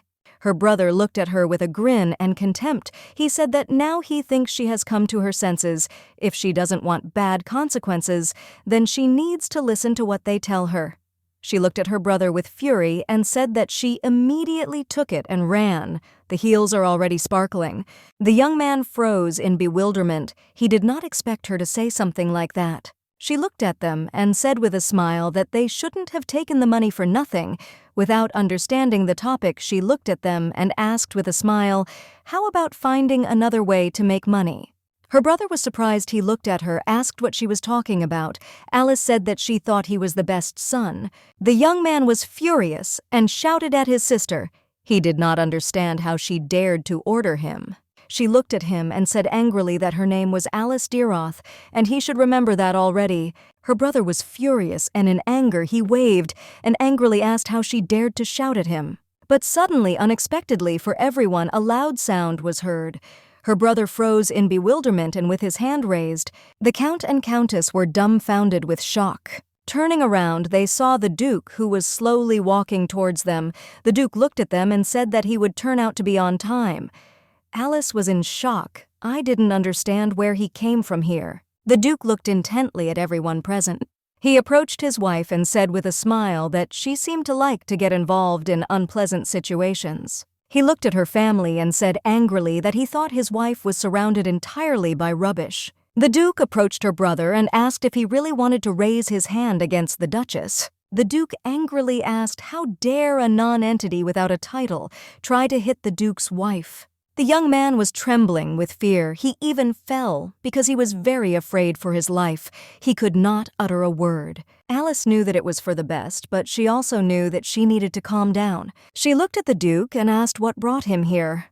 Her family trembled with fear. The Duke looked at her with a soft smile and said that he heard that they were visited by guests, so he came to say hello to her family while he called her dear. With a soft smile, Alice was in shock. She did not understand why he did this to her calling. The Duke looked at the guests and said that it seemed that things were going not very well.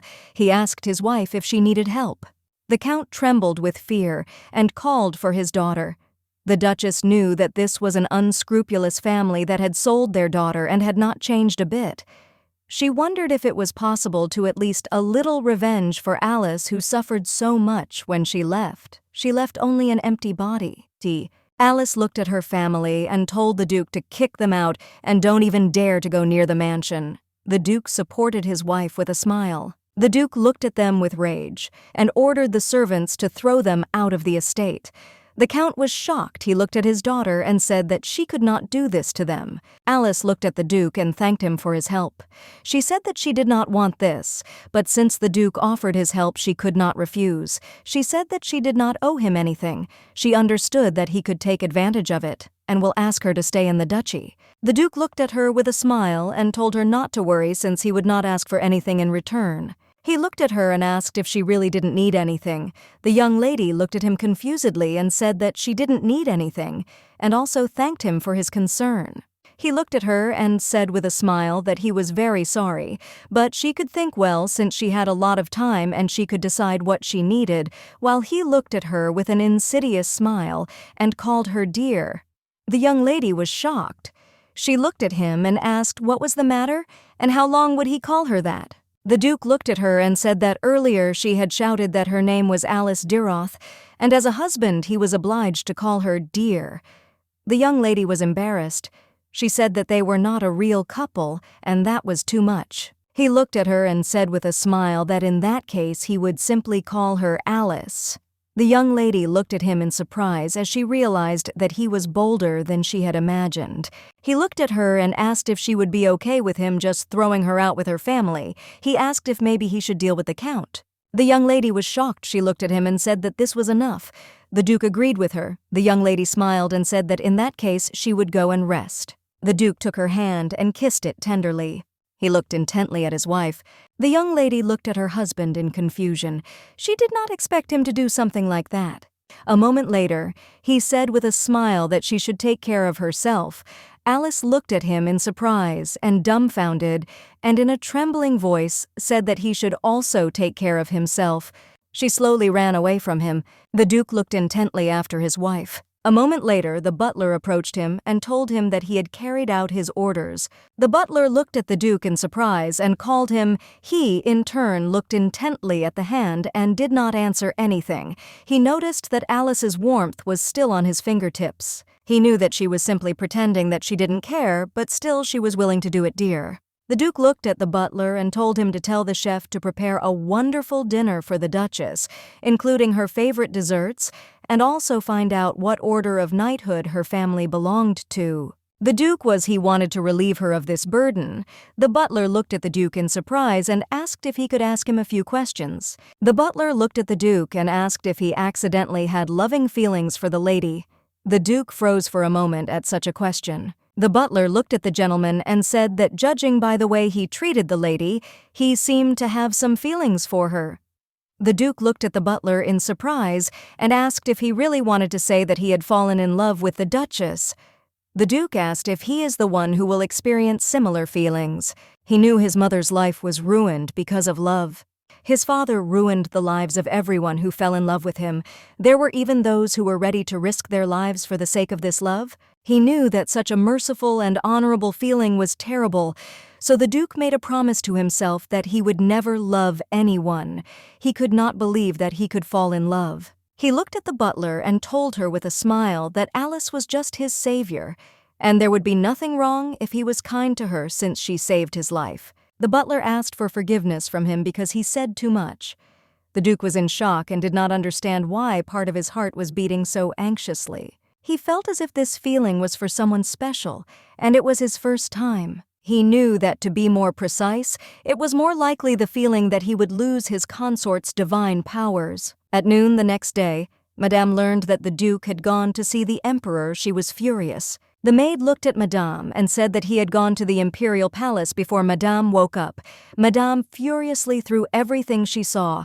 She looked at the maid and angrily asked why she was only telling her about this now. She fell to her knees and asked Madame for forgiveness since she was wrong. She asked Madame to have pity on Days. Madame looked at the maid grayly and said that she told her to keep an eye on the Duke and the butler, and now everyone will know that he has woken up. Madame was furious, and since the Duke kicked the Count out of the estate and the plan for Alice was thwarted, Madame understood that if things continued like this, she would lose everything she had. The maid looked at Madame and called her. Madame, puzzled and furiously, asked what happened. The head maid said that they still had an ace up their sleeve and asked if she had forgotten about it. Alice looked at the maid in surprise and asked if the Duke had really gone to the Imperial palace. The maid smiled and said that it was so, and she heard about it early in the morning. She said that all the maids in the estate were whispering that the Duke had gone to the Emperor, and it was a matter of time before the Duke regained his strength. Alice looked at her and she said it was true. The maid was very excited, because since she knew that the Emperor himself was having a difficult time with their Duke, and she knew that the family's power was simply incredible. Alice looked at the maid in surprise and asked why the Emperor was having a hard time with the Duke. She didn't know this, since nothing was written about it in the novel. Alice wondered if he had a power that even the Emperor himself couldn't handle. She wondered if he could handle the darkness. She understood that if he coped with everything, then she could live comfortably like a priest. She wondered if the Duke didn't know about the darkness. If so, then she would die before he defeated the darkness. Alice knew that the main character of the novel would find out who the darkness is at the very last moment of his life, so it would be safer for her to live in the temple. The maid looked at the Duchess in surprise and asked if she was feeling bad. The young lady looked at the maid and said with a smile that she was fine. The maid was puzzled as she saw that the lady's face had turned pale. The maid looked at the lady and told her to soon finish the dessert that the Duke had sent her. The young lady looked at her in surprise and asked again who sent the dessert. The maid said that the Duke ordered desserts to be prepared for the lady. She said that he must have noticed that she was in a bad mood after yesterday. She looked at the dessert in surprise as somehow her eating had improved. To be honest, she was very glad that he had helped her in the past. The young lady was shocked. She didn't want him to lure her with his beautiful face. The Duchess looked at the maid and said that she would like to rest a little and be alone. The maid said with a smile that in that case she would leave her and left. The doctor bowed to the Duke and said that they had arrived at the palace. The Duke looked at the palace as he was a little surprised. The beautiful view of the palace still impressed him. The Duke looked at the doctor and told him to wait here for now. The doctor smiled and said that he would do everything. The Duke slowly came to the palace for an audience with the Emperor. The Duke looked at the Emperor and bowing greeted him. The operator looked at the Duke angrily and told him to stop. The Emperor said that he was very glad that he was in perfect health. The Duke glared at the Emperor as he knew this was a complete lie. The man approached the Emperor and quietly said that the news that the Duke had woken up had already spread throughout the empire. The Duke saw the Emperor's closest assistant. It was a flatterer who blinded the Emperor and did not allow him to hear other people. The Duke understood that with someone like him, the Emperor had long ago stopped seeing everything with his own eyes. The Duke said with a smile that everything was thanks to the Emperor's faith. The Duke looked at the Emperor and said with a smile that thanks to his consent to be married against the laws, he managed to wake up from the Duchess's prayer. The Emperor was shocked by such a statement. The Duke knew that it was not just about marriage, but that the Duke's house was unattended. The Duke knew that by watching Madame the Emperor had taken control of the duchy. The Duke knew that the Emperor must be afraid that he would covet his power and the Emperor would be guarded until he died. He knew that this would not end until he died or the Emperor was replaced. The Duke looked at the Emperor and said that from now on he would continue to serve him and asked him to take back the power of his mansion. The Emperor was shocked. He looked at the Duke and asked what he was saying. The Duke looked at the Emperor and said with a smile that he must regain his power over the mansion. The Duke said that he regretted that a lot of work had accumulated in the duchy. The Emperor looked at the Duke and said that this position was controlled by the Marquis, and he could not decide everything like that, but this did not mean that he was not capable of it. The Duke sighed heavily. He saw that the Emperor did not at all look like the man who ruled the empire. The Duke looked at the Emperor and asked, "Why don't they consider this issue of us becoming vassals?" The Emperor smiled and said that that's exactly what they would do. The Duke smiled and said that he would also like to see the first prince. Alice sighed heavily. It was very difficult and painful for her because of the Duke. She was puzzled because it seemed to her that she had overeaten and was throwing up. A moment later, she saw some kind of outbuilding. She was surprised that there was such a place behind the mansion. She was a little alarmed since there was not a soul around, and it was very quiet.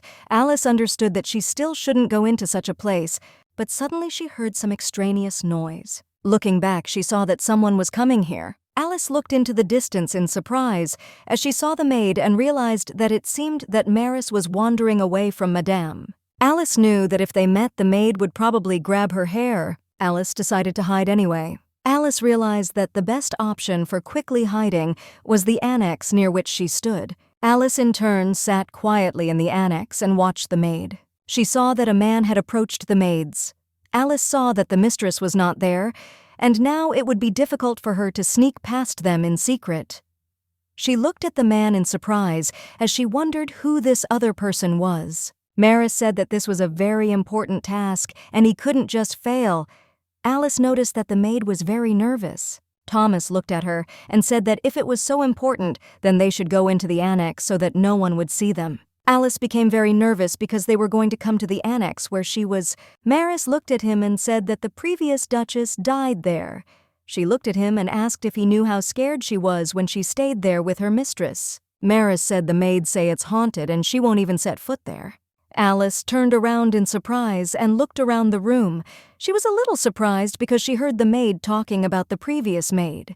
She wondered if they were talking about the Duke's mother. Thomas looked at the maid and said that they then needed to talk quickly before anyone came and saw them. The maid looked at him and handed him a piece of paper. She said that it said where he needed to go to pick up the medicine that his mistress had entrusted to him. He looked at the contents in surprise leaf and asked if they sold poisons there. He looked at her in surprise and asked if the lady was really going to use poison on the Duke. He said that the Duke woke up and they screwed up, then everyone would die. The maid said that this is not the time to talk nonsense. She looked at him and asked what he would do. When the Duke began to find out information about why he passed out, she told him not to forget that he was the one who poisoned the Duke several times, and he in turn passed out. Maris looked at Tom and said that the Duke can banish the lady and they will die. She looked at him and said that there is only one way to survive, so they need to carry out the lady's plan. He looked at her and asked, puzzled, if the Duke had not been poisoned. Before, he said that security had been tightened, so it would be difficult for them to use poison again. She told him not to worry about anything as the doctor would take care of everything else. Tom looked at the maid and agreed with everything he also asked when he should bring the poison. She looked at him and said that in 2 days he should undergo poison, and in 3 days there would be a memorial service on the day of Mr. Ethelm's visit. Alice was shocked by what she heard. She wondered what she had just heard. The Emperor looked at the Duke with contempt and asked if he really wanted to visit the palace of the first prince. The Duke looked at the Emperor and said that it was so, since he had overcome mortal danger and thought of the first prince who was also chained to the bed.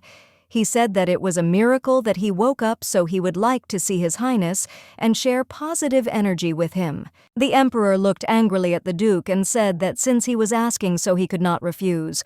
The Duke thanked the Emperor. Walking along the corridor of the palace, the Duke noticed that there were a lot of guards outside, but inside it was gloomy and empty. The Duke thought for a moment as it looked like the Emperor had abandoned the first prince. Entering the room, the Duke saw the first prince lying quietly on the bed. The servant looked at them and, bowing, said that he was leaving and leaving them alone. The Duke was surprised as the prince was left unprotected with strangers. The Duke wondered if the subjects had also abandoned the first prince. The Duke looked at the doctor and told him to quickly examine the prince. There were 3 princes in the empire. The first was Crassino van Pentitum, son of the late Empress. Second, Axion Pentium, son of the current Empress. The third prince born in the servant's bedroom, Alvin Pentium. Among them, the most capable was the first prince. But 2 years ago, he fell into a coma due to poisoning. The second prince is completely different from the current Empress in his tactlessness. In high society, he is known for his debauchery. And about the third, they say that he is a disgrace to the Empress.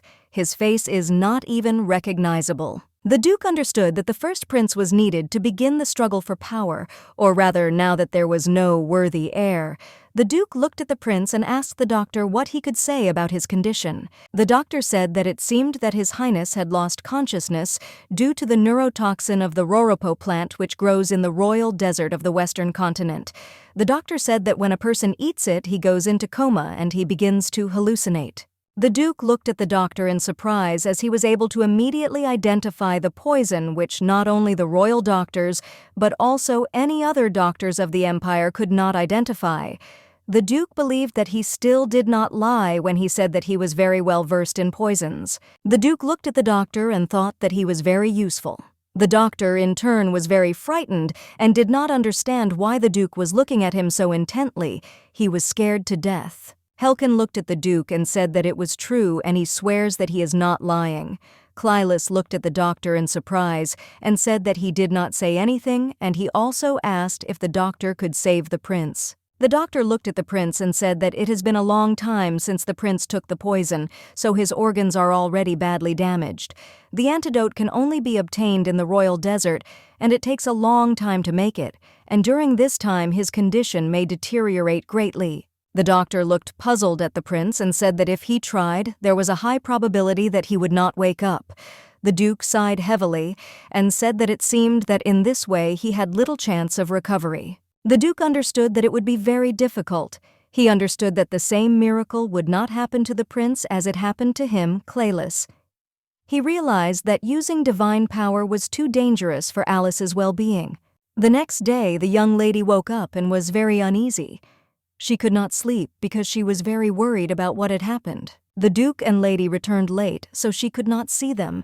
She did not understand where the doctor went since she had not seen him for a long time. Alice understood that of course you would be in danger if she told others about the plan. Alice knew that now was the time when the servants went to breakfast. She could go to the Duke unnoticed. The Duke looked at the young lady in surprise and asked with a smile if she really needed to talk to him. Alice looked at him and asked for forgiveness for coming so early.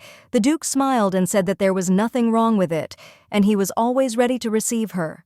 She looked at him and said that first of all, she is in love with the Duke, and she hopes that he understands that she is not doing this to stay in their dukedom, and she is doing this solely for the sake of her conscience. The Duke looked at him in surprise, and said that he would listen to her carefully so that she could speak. She looked at him and said with complete seriousness that Madame was going to poison him again. The Duke looked at her intently but did not answer. A moment later, he looked at her and said he understood. The young lady looked at him in surprise as he reacted too calmly to what she said.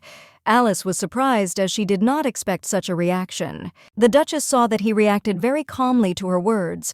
She wondered if he really knew everything and was now going to sit back. She looked at him and said that she had listened to them, and they want to poison the Duke at tomorrow's dinner, and the doctor will have the poison. She looked at him and told him to be confident in her words, since she heard it from the lips of close servants, madam. She said that the maid's name was Maris, and the servant who went to buy the poison. Thomas looked at her and calmly said that he understood everything. She looked at her in surprise, asked if he didn't believe her. The Duke asked in surprise why did he suddenly not to believe. He said he believed everything she said. She looked at him in surprise and asked if that was all. The Duke looked at her in surprise and thanked her for the warning. She looked at him and said that this was not something to talk about. She asked if he didn't want to know all the details. He said that he would like to know something. The young lady looked at him intently and said that she would answer his questions. He looked at her intently and asked if she had decided what she wanted. The young lady was taken aback by such a question. She was in shock because she had not slept all night from this anxiety. She was in shock or simply inattentive, but for some reason the feeling of déjà vu did not leave her. The Duke looked at her intently and said that it seemed that she had not yet decided. He looked at her and said that she was quite tired. He asked what had happened to her. The young lady was furious as she could not sleep due to worry about him. Alice jumped off the chair in a rage. The Duke looked at her in surprise and called. She looked at him and asked for forgiveness. The Duke looked surprised and asked what she was talking about. She said that she would leave right away and leave him. The Duke looked at her in surprise and asked her to wait since they had not yet finished speaking. The young lady looked at him sideways and said that she could not give him an answer to his question since all she wanted was to become a priest. The Duke froze in bewilderment looking after her. He wondered if he really saw that she was irritated. He looked at the butler and told him everything. The Duke, puzzled, said that Alice had never looked at him with such a cold gaze. The butler, in turn, looked intently at the Duke. He did not know what to answer him. Now he understood why the lady was in no mood when he accidentally bumped into her. The butler realized that His Excellency did not understand human feelings at all. The butler looked at the gentleman and said that perhaps this was her reaction to the fact that she was waiting for a reaction on an important issue. The Duke looked at the butler in surprise and said that he already knew everything in advance, and it was he who laid the foundation to reveal the game, madam. The butler looked at the Duke and said that the lady still does not know the whole situation. She could have thought at that moment that the Duke does not take her words seriously. The Duke was a little puzzled since he had arranged everything so as not to disturb her in order to prevent this once and for all. However, he did not understand her true intentions and feelings. Slowly, the Duke took the pies and began to write a letter. He asked for forgiveness for his unscrupulous attitude. He wrote that he believed everything she said. He hoped that her discomfort would soon pass. The Duke looked at the butler and told him to hand over the letter to the Duchess, along with her favorite desserts. The butler froze in surprise. He did not expect the gentleman to write a letter like that with an apology. The Duke looked at the butler in surprise and asked why he did not take the letter. The butler was shocked, since he had not seen anything like this in his many years of service. He had previously heard from the Duke that he did not have any feelings for the lady. The butlers looked at the Duke and asked how the trip to the palace went. The Duke said that the trip went nothing since the doctor said that she was the first prince, there was no hope. The Duke said that he suggested that he continue to examine him, but he still wondered, can he trust such a doctor? The butler told the Duke not to worry about such a thing. The butler said that the doctor had a sick daughter and also his wife who was accused of murdering a nobleman. Madame promised to clear his family's name, but still the butler said with annoyance that he did not know if she could even do what she promised. The Duke said that things are different now, and the doctor swore not to participate in the preparation of the poison used on the first prince. The butler said that the doctor really has talent. The Duke said that's why he wants to recruit him into their monster-killing squad. Killing monsters that devastate the entire empire is a very dangerous business but can be extremely profitable. Their skins, teeth, and magic stones are quite expensive, and to destroy the monsters you will need paralyzing poison. The poison sold in the market is quite weak and ineffective, but if the doctor creates a paralyzing poison, then they will succeed, and this in turn will lead the dukedom to success. When the Duke left the first prince's palace, he accidentally met the Empress. The Empress said with a smile that they had not seen each other for a long time. The Duke knew that it wasn't that important right now, and he needed to focus on his task. The Duke looked at the butler and told him to tell his sister that the designated day was already tomorrow and everything needed to be prepared. The butler bowed and said that he would do everything. Adam looked at his mother with a smile and said that he missed her very much and he was very glad that she was okay. He looked at his mother and asked what would happen if she got sick. He asked who could run the mansion since Alice was in shock. She did not understand why she was in such a place among them. She stared at Madame and wondered what she was up to and why she had invited them to the dinner party. She looked closely at the Duke and realized that he had made it clear that he did not take her words so lightly. She was embarrassed when she read his letter. Alice was very pleased that he apologized to her. She looked at him in surprise as she noticed that he was smiling very brightly. The youth looked at his brother and said that he was in very good health. The Duke looked at him and said that he had heard that he had not come since the Duke fell asleep. The young man looked at his brother and said that he was very busy studying at the academy. Madame said that her son was in his first year at the academy, and he had to study day and night so he could not visit the Duke's mansion. Claylis looked at them and said with a smile that he understood everything, since these were difficult conditions for the future Duke. He looked at them and told them to accept his congratulations. Alice was in shock and did not understand what was happening. Sienna looked at the Duchess and asked if she was feeling unwell. Madame said with rage that it was very frivolous of her to sit alone with such a mien on this beautiful day. Alice smiled and told the lady that she was fine. The young man looked closely at his mother as he noticed that she was very angry. The young man looked at his daughter-in-law and said with a smile that he had not yet greeted her, and he had heard from his mother that she had made a fuss about wanting to become a priest. The maid slowly carried all the prepared hotels into the living room. The doctor came closer to her and looked at her intently. She looked at him and said they were desserts for dinner. Maris hurried him because they could be seen. The doctor looked closely at the poison he held in his hand. Everyone sat at the table and waited for desserts. The young lady looked at the young man and asked why she should make a fuss. Alice looked at him and said that she knew that everyone was surprised by her divine power, but he should be glad that the Duke woke up thanks to her prayer. She looked at him and said with a smile that moreover the day the Duke woke up was very important. With tears in her eyes, she looked at him and said that perhaps she was not to his liking. Sienna sighed heavily and said that this is his attitude towards the man who saved the Duke's life. She said that now she can hardly believe that he is glad that the Duke woke up. The young man looked at them and said that he did not mean that he understood, that in any case she was just bought by the lady his mother, and that she was just a fake. He hoped that his brother would be on his side. The Duke looked at his brother angrily and said that first of all she was his wife and then his savior, so he needed to be more polite to her. The young man was furious at his brother's words. A moment later, looking at his brother, he said that he understood him. Madame looked at them and said that since Ethel had arrived, she prepared dessert for the occasion. A moment later, she called for dessert. With a smile, she said that she had prepared it herself. The young people sitting at the table became wary as they realized that there would be poison in the dessert. The young lady signaled to her husband, but he ignored her. She was in shock. The servants slowly served dessert and tea to the Duke. Ethel looked intently at his brother with a smirk on his face. Madame told the Duke that the dessert was good for health. The Duke in turn said that he did not know that she would care so much about him. Madame was very glad that he fell for her trick, since he could not imagine that there would be poison in the dessert. Alice was shocked. She realized that she needed to stop him. With lightning speed, she rose from her chair. The Duke slowly pulled the fork with dessert to his mouth. But a moment later, the doctor burst into the living room and told the Duke not to eat dessert. Alice was shocked because she saw the doctor. She didn't understand why he came and what was going on. Helkin fell to his knees and told the Duke not to eat the dessert as he was poisoned. The Duke looked at the doctor in surprise and asked if he was poisoned. The doctor looked at the Duke and said that the dessert was poisoned the way he personally poisoned it. He said that he could not let him die, and the doctor also asked the Duke for forgiveness.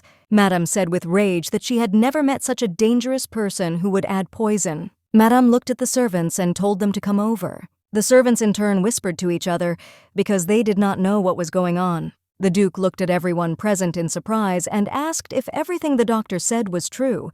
Madame angrily said that he was just talking nonsense. The Duke looked at her and asked if it was possible that one person had planned this. The Duke said that he needed to know who was behind this. The Duke looked at the doctor and told him to immediately name the criminal. The doctor looked at Madame and said with rage that everything was planned by her. Madame froze in shock. She was angry and screaming. She did not understand how the doctor could accuse her of such a thing. The doctor said that he was not lying and he had evidence. A moment later, the doctor provided evidence in which it was clearly audible what Madame was saying. Alice was shocked because from the dialogue she realized that it was Madame's voice. The doctor looked at Madame with rage and shouted that all this was planned by her. And he has letters where Madame asked to prepare poison. He said that if you compare the handwriting, the proof will be obvious. Madame grabbed the knife in rage. She could not understand how he dared accuse her and screamed with rage that she would immediately kill him. Madame rushed at the doctor with a knife in her hands. But the Duke stopped her in time.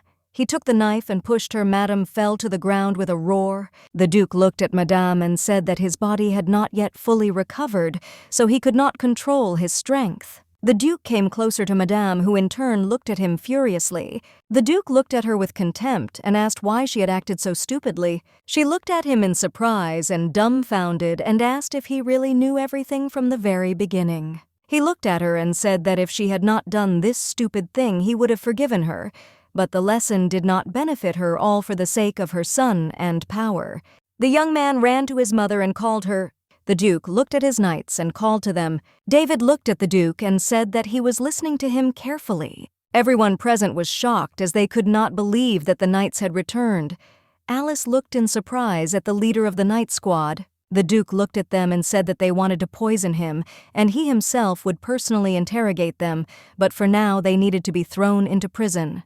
David bowed and said that he would immediately carry out his order. David looked at his knights and told them to immediately take them to prison. A moment later, they saw an incomprehensible sight. A moment later, the Imperial knights entered the room. The head of the knights looked at them and said with a smile that by order of His Majesty they had come to pick up the criminals. Alice was shocked because she did not expect to see this man. Cassius Whiston, head of the Knights of the Imperial Palace, the strongest man in the entire novel. Anyone who stands in his way will be pulverized. He is a very cruel person. In the original, he appeared next to Madame at the moment of the destruction of the duchy.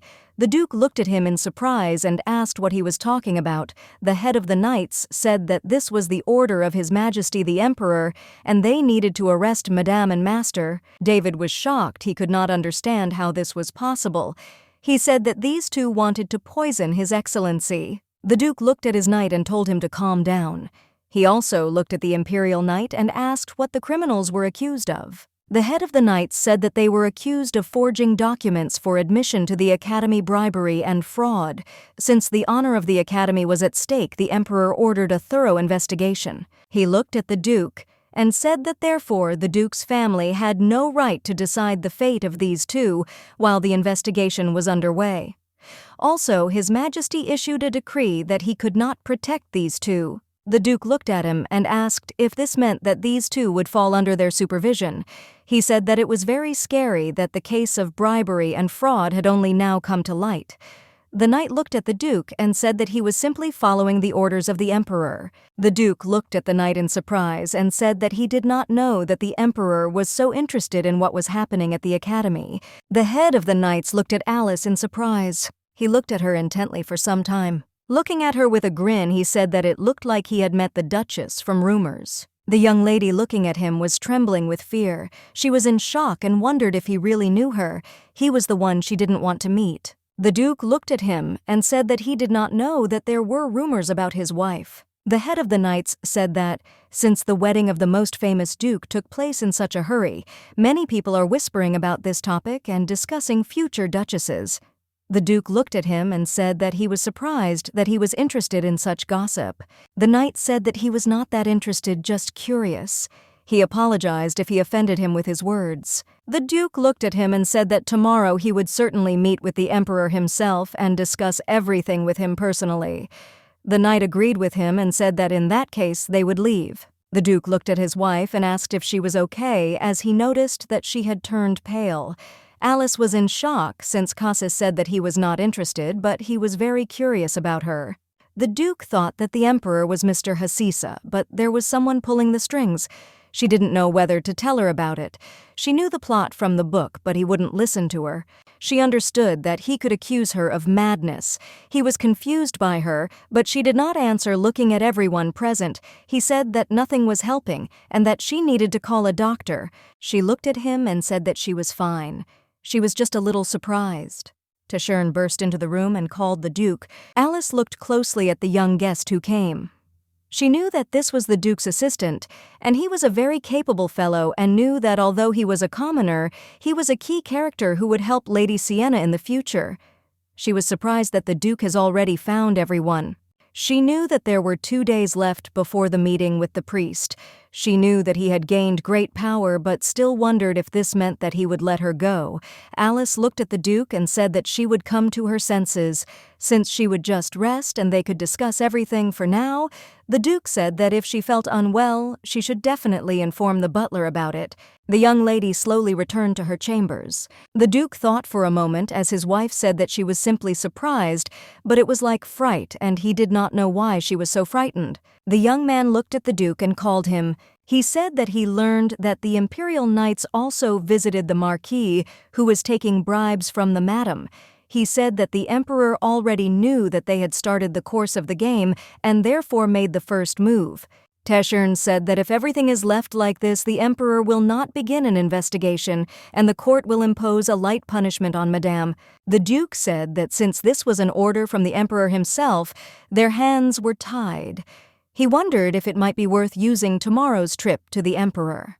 The young man looked at the Duke and said that no matter how hard they tried, they would not be able to take the criminals from the clutches of the Emperor. The Duke was furious, and since he knew that these were criminals who were trying to kill the Duke, and it was clearly stated in the law that attempted murder can be punished without trial. But the more the Duke thought about everything, the stranger everything stopped. The Duke wondered if the Emperor was really the head of this plan. He knew that the Emperor was not that smart. The Duke knew that there was no one from the Emperor's entourage who could make such a plan. The Duke thought for a moment as he realized that there was still one person who could do this, and that was the Empress. She is impeccable enough to be called great in the corruption of the Imperial family. It is a contradiction of the council that thinks of her this way. A bright spot in the history of the Empire. A woman so ideal that it raises doubts. The Duke thought for a moment, since the Empress has no motive to do such a thing. The Empress despised the Emperor and the Marquis.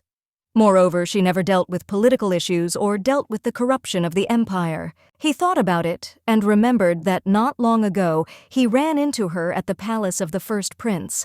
The Empress looked at the Duke and said with a smile that she was very glad that he woke up and was in good health. She looked at him and said that she heard that he was in audience with the Emperor. She said that she knew that he was upset that they could not help the Duke while he was sleeping. She knows that the Emperor is wrong, but she managed to convince him. The Duke looked at her in surprise but did not answer. The Empress said that she was very sorry. The Duke looked at her intently and said that she did not need to apologize for that. She said with a smile that the Duke had woken up and that was very good. She said that she would ask the emperor so that this would not happen again, just such a marriage as his. At that moment, he did not understand many things.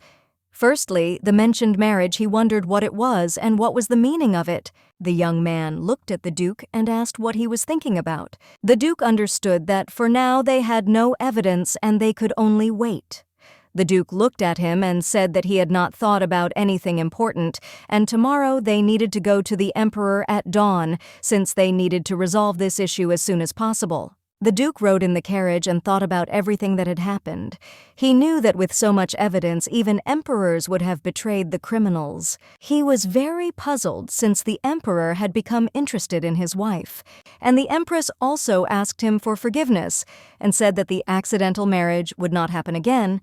The Duke looked at the Empress and said that he should not ask her for forgiveness since he was sorry, but he would never divorce their Duchess.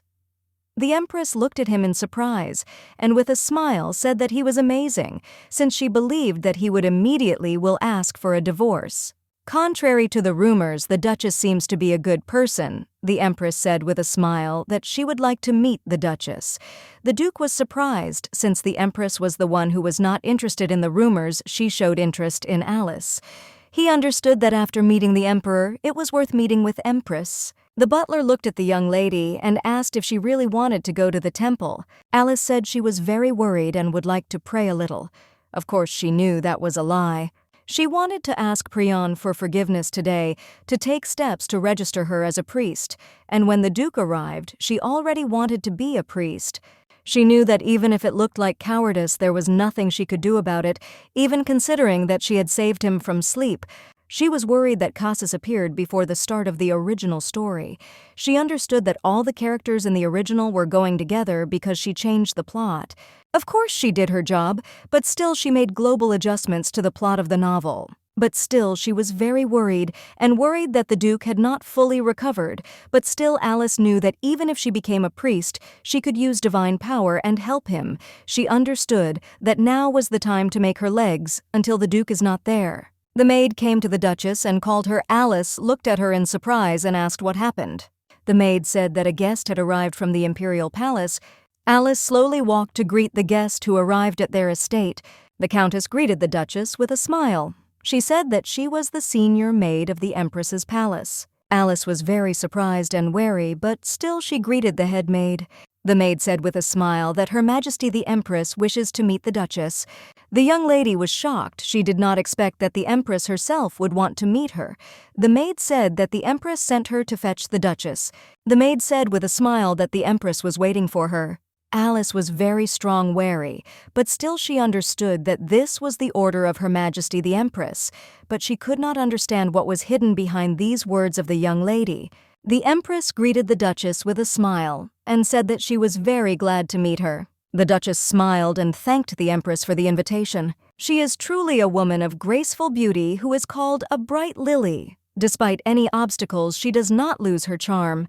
She was very similar to Sienna, who is like a rose. Alice looked at the Empress in surprise, as she was much more beautiful than described in the novel. But still, she knew that this beauty is not so simple, because she is the very darkness of the story of the novel. The Empress, using her beauty, controls several lovers. She uses them as pawns on a game board. Cassus, whom she saw last night, is also the Empress's secret lover. She killed many people in order to put her son on the throne. The first to fall at the hands of the Empress was the first prince. The Duke came next, declaring that he would not support the second prince.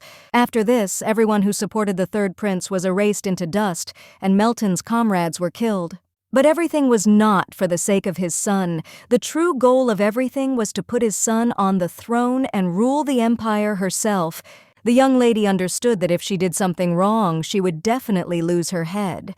The Empress looked at her and said with a smile that she was very beautiful. Alice said with a smile that her beauty was incomparable to that of the Empress.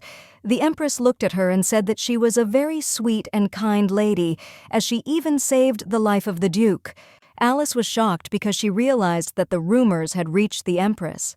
She said that it was all thanks to God who heard her prayer. The Empress looked at her and asked if the Duke didn't wake up thanks to her divine power. Alice was shocked because she did not expect such a question. She looked at the Empress in surprise and asked what she was talking about. The Empress said that the Duke slept for 6 whole months, suddenly woke up, and later in the temple she heard quite funny news. The Empress said that she heard the news that the Duchess wants to become a priest, and she also has divine power. The Empress said with a smile that everything seemed to be thanks to her divine power, a miracle accomplished through prayer. The Empress asked if this did not sound plausible. The Duchess told the Empress that it was true that she had divine power, but she was not able to save people. Alice looked at the Empress and asked if only Dad was not capable of this. The Empress said that she was confused at first, but the Duchess still saved the Duke. The Empress said that she was still Madame's daughter-in-law, and she couldn't protect her when the Duke went crazy. The Empress said that she also cannot ignore the power she has. The young lady looked at the Empress and asked why she called her. The Empress said that she would like to help her become a priest as soon as possible. The young lady looked at her in surprise and asked what she should give in return for the Empress's help. The Empress smiled and said, looking at the Duchess, that she was very perceptive and she liked it very much. The Empress looked at Alice and said that she would like her to become the next pope since she believes in her and can help. The Empress looked at her and said that she was asking her to become the pope and support the second prince as the next heir to the throne. The young lady froze in bewilderment. She was dumbfounded by this proposal and could not answer anything. She looked at the Empress in surprise and asked what she was talking about. The Emperor sat and carefully examined all the documents that the Duke provided him. A moment later he said that he couldn't help it when the Duke did anything. The Emperor said that tomorrow he would send the criminals to the duchy. The Duke would also like to tell the Emperor to stop being interested in his wife. The Duke looked at the Emperor and said that he wanted to tell him something. The Emperor looked at the Duke in surprise.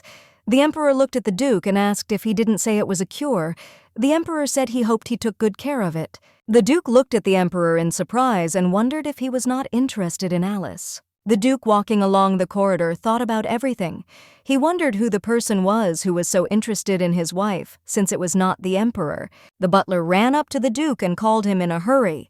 The Duke looked at his friend in surprise and asked what had happened. The butler said that His Majesty the Empress met with the lady, and he was very worried and did not know what to do, so he immediately went to the Duke. The Duke looked at him in surprise and asked what he was talking about. The young lady looked at the Empress in surprise and asked if she really wanted her to become the Pope. The Empress said with a smile that everything was right. The Empress asked if the Pope is not the one who has more blessings from God, divine power which becomes the measure. The face said with a smile that since she had enough divine power to save a dying man, then she was worthy of becoming a dad. The young lady was shocked because she understood what the Empress was talking about. The Pentium Empire worships the god Helios as the state religion, but the temple and the Imperial family are two factions. The Imperial family does not have the right to appoint a new pope. This decision remains with the temple, and the Pope also does not have the right to delve into the struggle for power in the Imperial family. Alice understood that the Empress made a statement in reproach to the law and order of the world. Alice understood that, first of all, she just wanted to become a priest and could not stop Prion from taking his place. And if there is someone in the temple who stands on the side of the Empress, then she will subjugate all power to herself. Alice understood that the Empress must have a person, and he must not just be a low-ranking priest. Alice understood that if the Empress made her dad, and in the shortest possible time, then she would become a pawn on the board of war. Alice understood that in this case, she could say goodbye to their wonderful, comfortable life. She could not afford to live such a life. Alice understood that if the Empress found out about her plan, she would not let her just live in peace. Alice was scared and did not know what to do now. But a moment later, they heard some noise. The Duke burst into their tea party and the servants tried to stop him, but everything was fair. Alice was surprised that she now saw her husband. The maid stood across and asked the Duke what kind of stupidity he was allowing himself to do. The maids were furious that he entered Her Majesty's garden without permission. The Duke looked at them and offered his deepest apologies. The Duke said that he was very persistent and committed an extremely negative stupidity. The Duke said that the Empress suddenly called his wife and her knights persistently refused to let him into the garden, and he was only worried about his wife, so he simply had no choice. The Duke looked at the Empress and said that however he understands that his rudeness is not forgiven and he will accept the punishment. The Empress in turn looked at him intently with a smile on her face. The maids were shocked and did not understand how this could even happen. The Empress looked at them and told them to calm down and let the Duke come to her. The Empress said about asking the Duke to raise his head, since she did not intend to punish him at all. The Duke thanked her for such generosity. Alice looked at the Duke in bewilderment. A moment later, the Duke came closer to her and asked if she was okay. He took her hand tenderly. Alice looked at her husband in confusion. The Duke looked at his wife and said that she was kind-heartedly pleased and must be very frightened. He looked at her intently and said that her face turned pale. The young lady was shocked as she understood that he was just taking advantage of the moment to touch her. She looked at him puzzled and in a trembling voice said that she just didn't sleep well. She was very surprised as he tenderly held her hand. She still knew that she could allow him to do this now, since she wanted to leave such a place as soon as possible. She looked at her husband and said with a smile that she was a little surprised, but now everything is fine. The Empress said with a smile that this was the first time she had seen the Duke show fearlessness. She must have surprised him greatly. The Duke looked at her and said that if they had finished talking, then he asked to forgive them, but his wife had a bad complexion, and therefore they would like to leave her. Alice was very happy since they had a good chance to leave here. Alice looked at the Empress and, bowing, said that with that they would take their leave. The Empress said that she enjoyed their conversation very much, and she also asked the young lady to think about her proposal. The Empress smiled and said that she would like to meet with the Duchess again. Alice understood that the Empress would not give her time to think. Alice bowed to the Empress and said that she did not think that she was so outstanding that the Empress would pay her attention to her. Alice said in a trembling voice that she was very sorry that she could not meet her again. Alice asked the Empress for forgiveness. The Duke looked at his wife in shock as he saw that her hands were shaking with fear. A moment later they left the palace.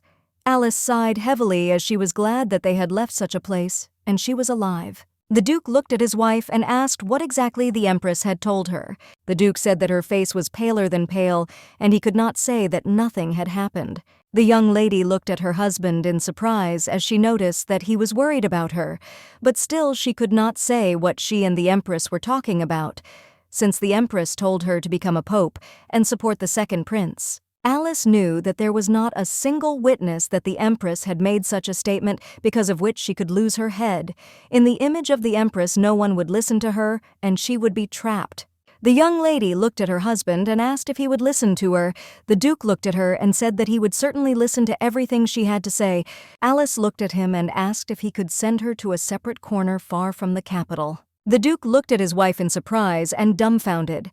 He looked away in surprise and asked what was the reason for the decision to leave the capital. The young lady was very excited, and she couldn't say it out loud, but she still wanted to escape from the Empress.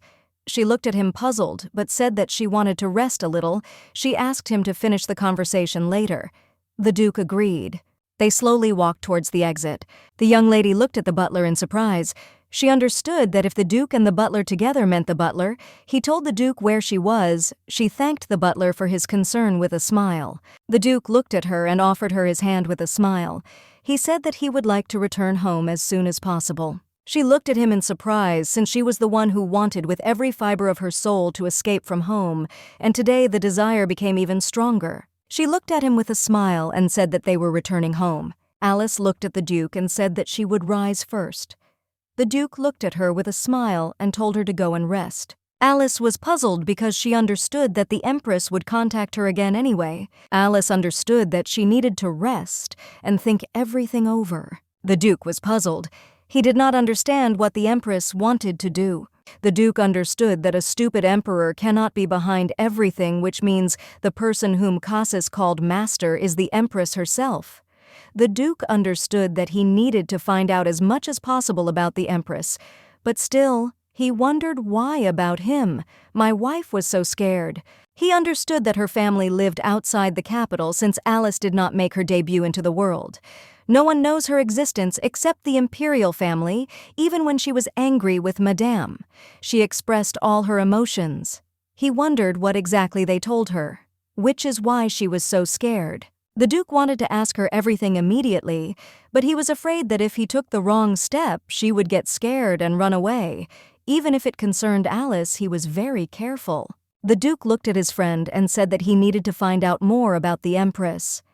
The young man looked at him in surprise and asked if he really wanted to find out all the information about the Empress. The Duke said that this is exactly how he needs to find out who she meets with most often in Ethan.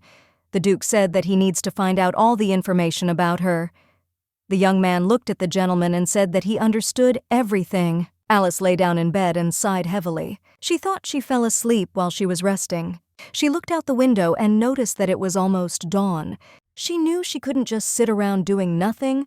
The young lady took a pen and paper. Alice knew that early morning was the perfect time to get her thoughts in order. If she organizes this one, maybe she will have a chance. She wrote down her thoughts and everything that happened. She knew that the Duke had woken up, Madame is behind bars, and the Empress, the darkest person in the Empire, extended her hand to her, but she refused her. Alice sighed heavily, because after writing down her thoughts, hope left her. Now the temple which was her straw collapsed before her eyes. Alice understood that there was only one place where the Empress could not do anything, and this was the Duke's house itself. More precisely, if she had been constantly next to her husband, the Empress would not have dared to touch her. The young lady sighed heavily as she realized that in the end they had a common destiny. She said with a smile that in this case she could do so that the Duke would not die, and at the same time save her own life. She understood that she needed to work hard to cure the Duke as soon as possible and kill the Empress together. The young lady was in shock. She still didn't know how to tell the Duke that the Empress was a dark horse. She knew that it was in the second tom that the essence of the Empress was revealed.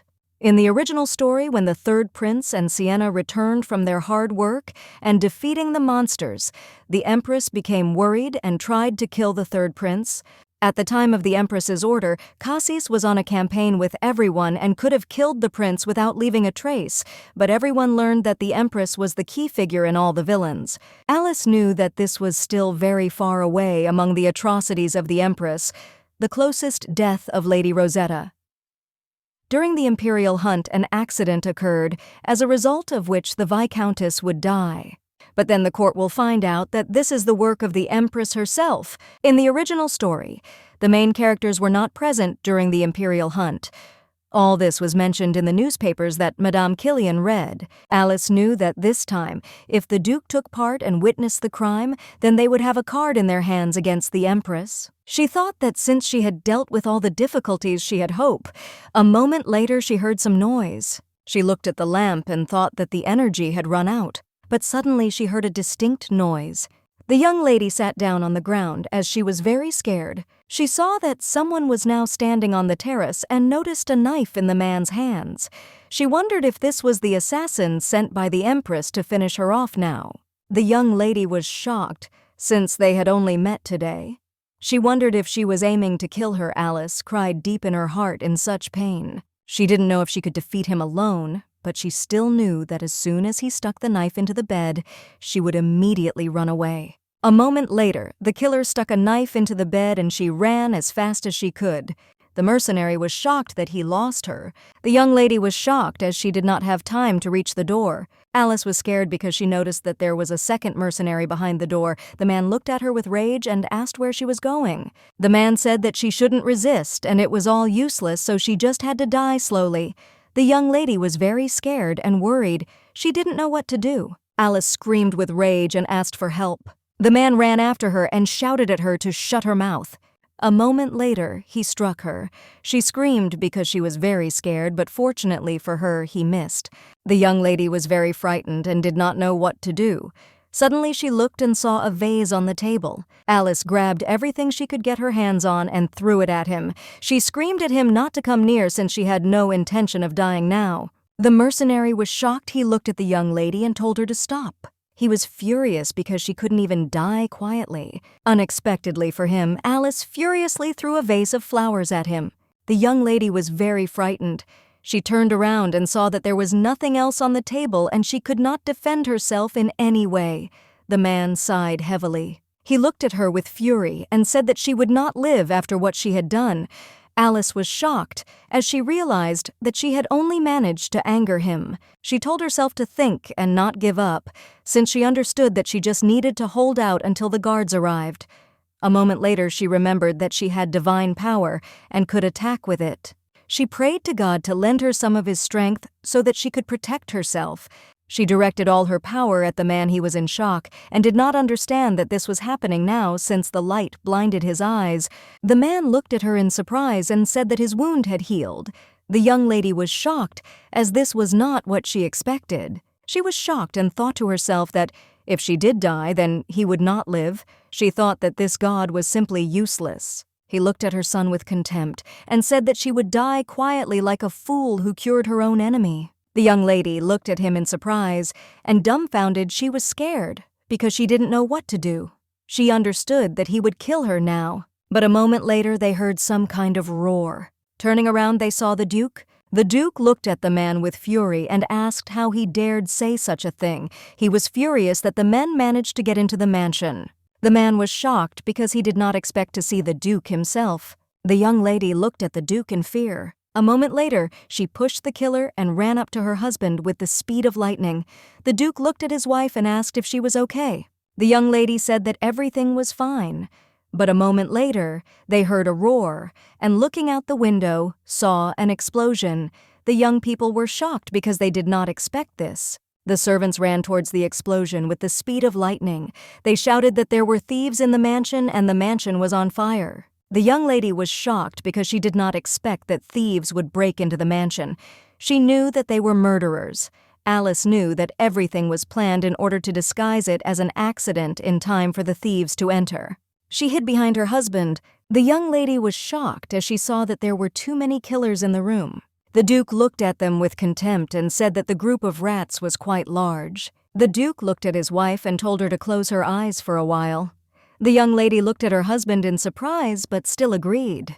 A moment later, everyone jumped and began to attack the Duke. The Duke dealt blow after blow and defeated his opponents. The young lady was stunned by what was happening. The whole view made her feel sick. She was trembling with fear. She covered her ears because she couldn't listen to something like that. The room was filled with screaming and the smell of blood was heard everywhere. The Duke came closer to her and called her.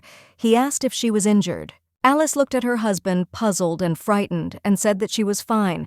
She saw that he was covered in blood. She came closer to him and said that there was blood on his face. The Duke, looking at her, said that this was not his blood. The young lady was shocked by everything that was happening. Unexpectedly, she became dizzy and fell. The Duke managed to catch her with the speed of lightning. He looked at his wife in a stunned manner. For some time he called her, but she did not answer. A moment later, the guards ran into the room. They asked how much they were worried about the Duchess, if everything was okay with them. David looked at the Duke and said that there were a lot of thieves in the estate. The Duke told David that he left one alive and he needed to take him to prison. He also said that the vow of vacation called Adolf.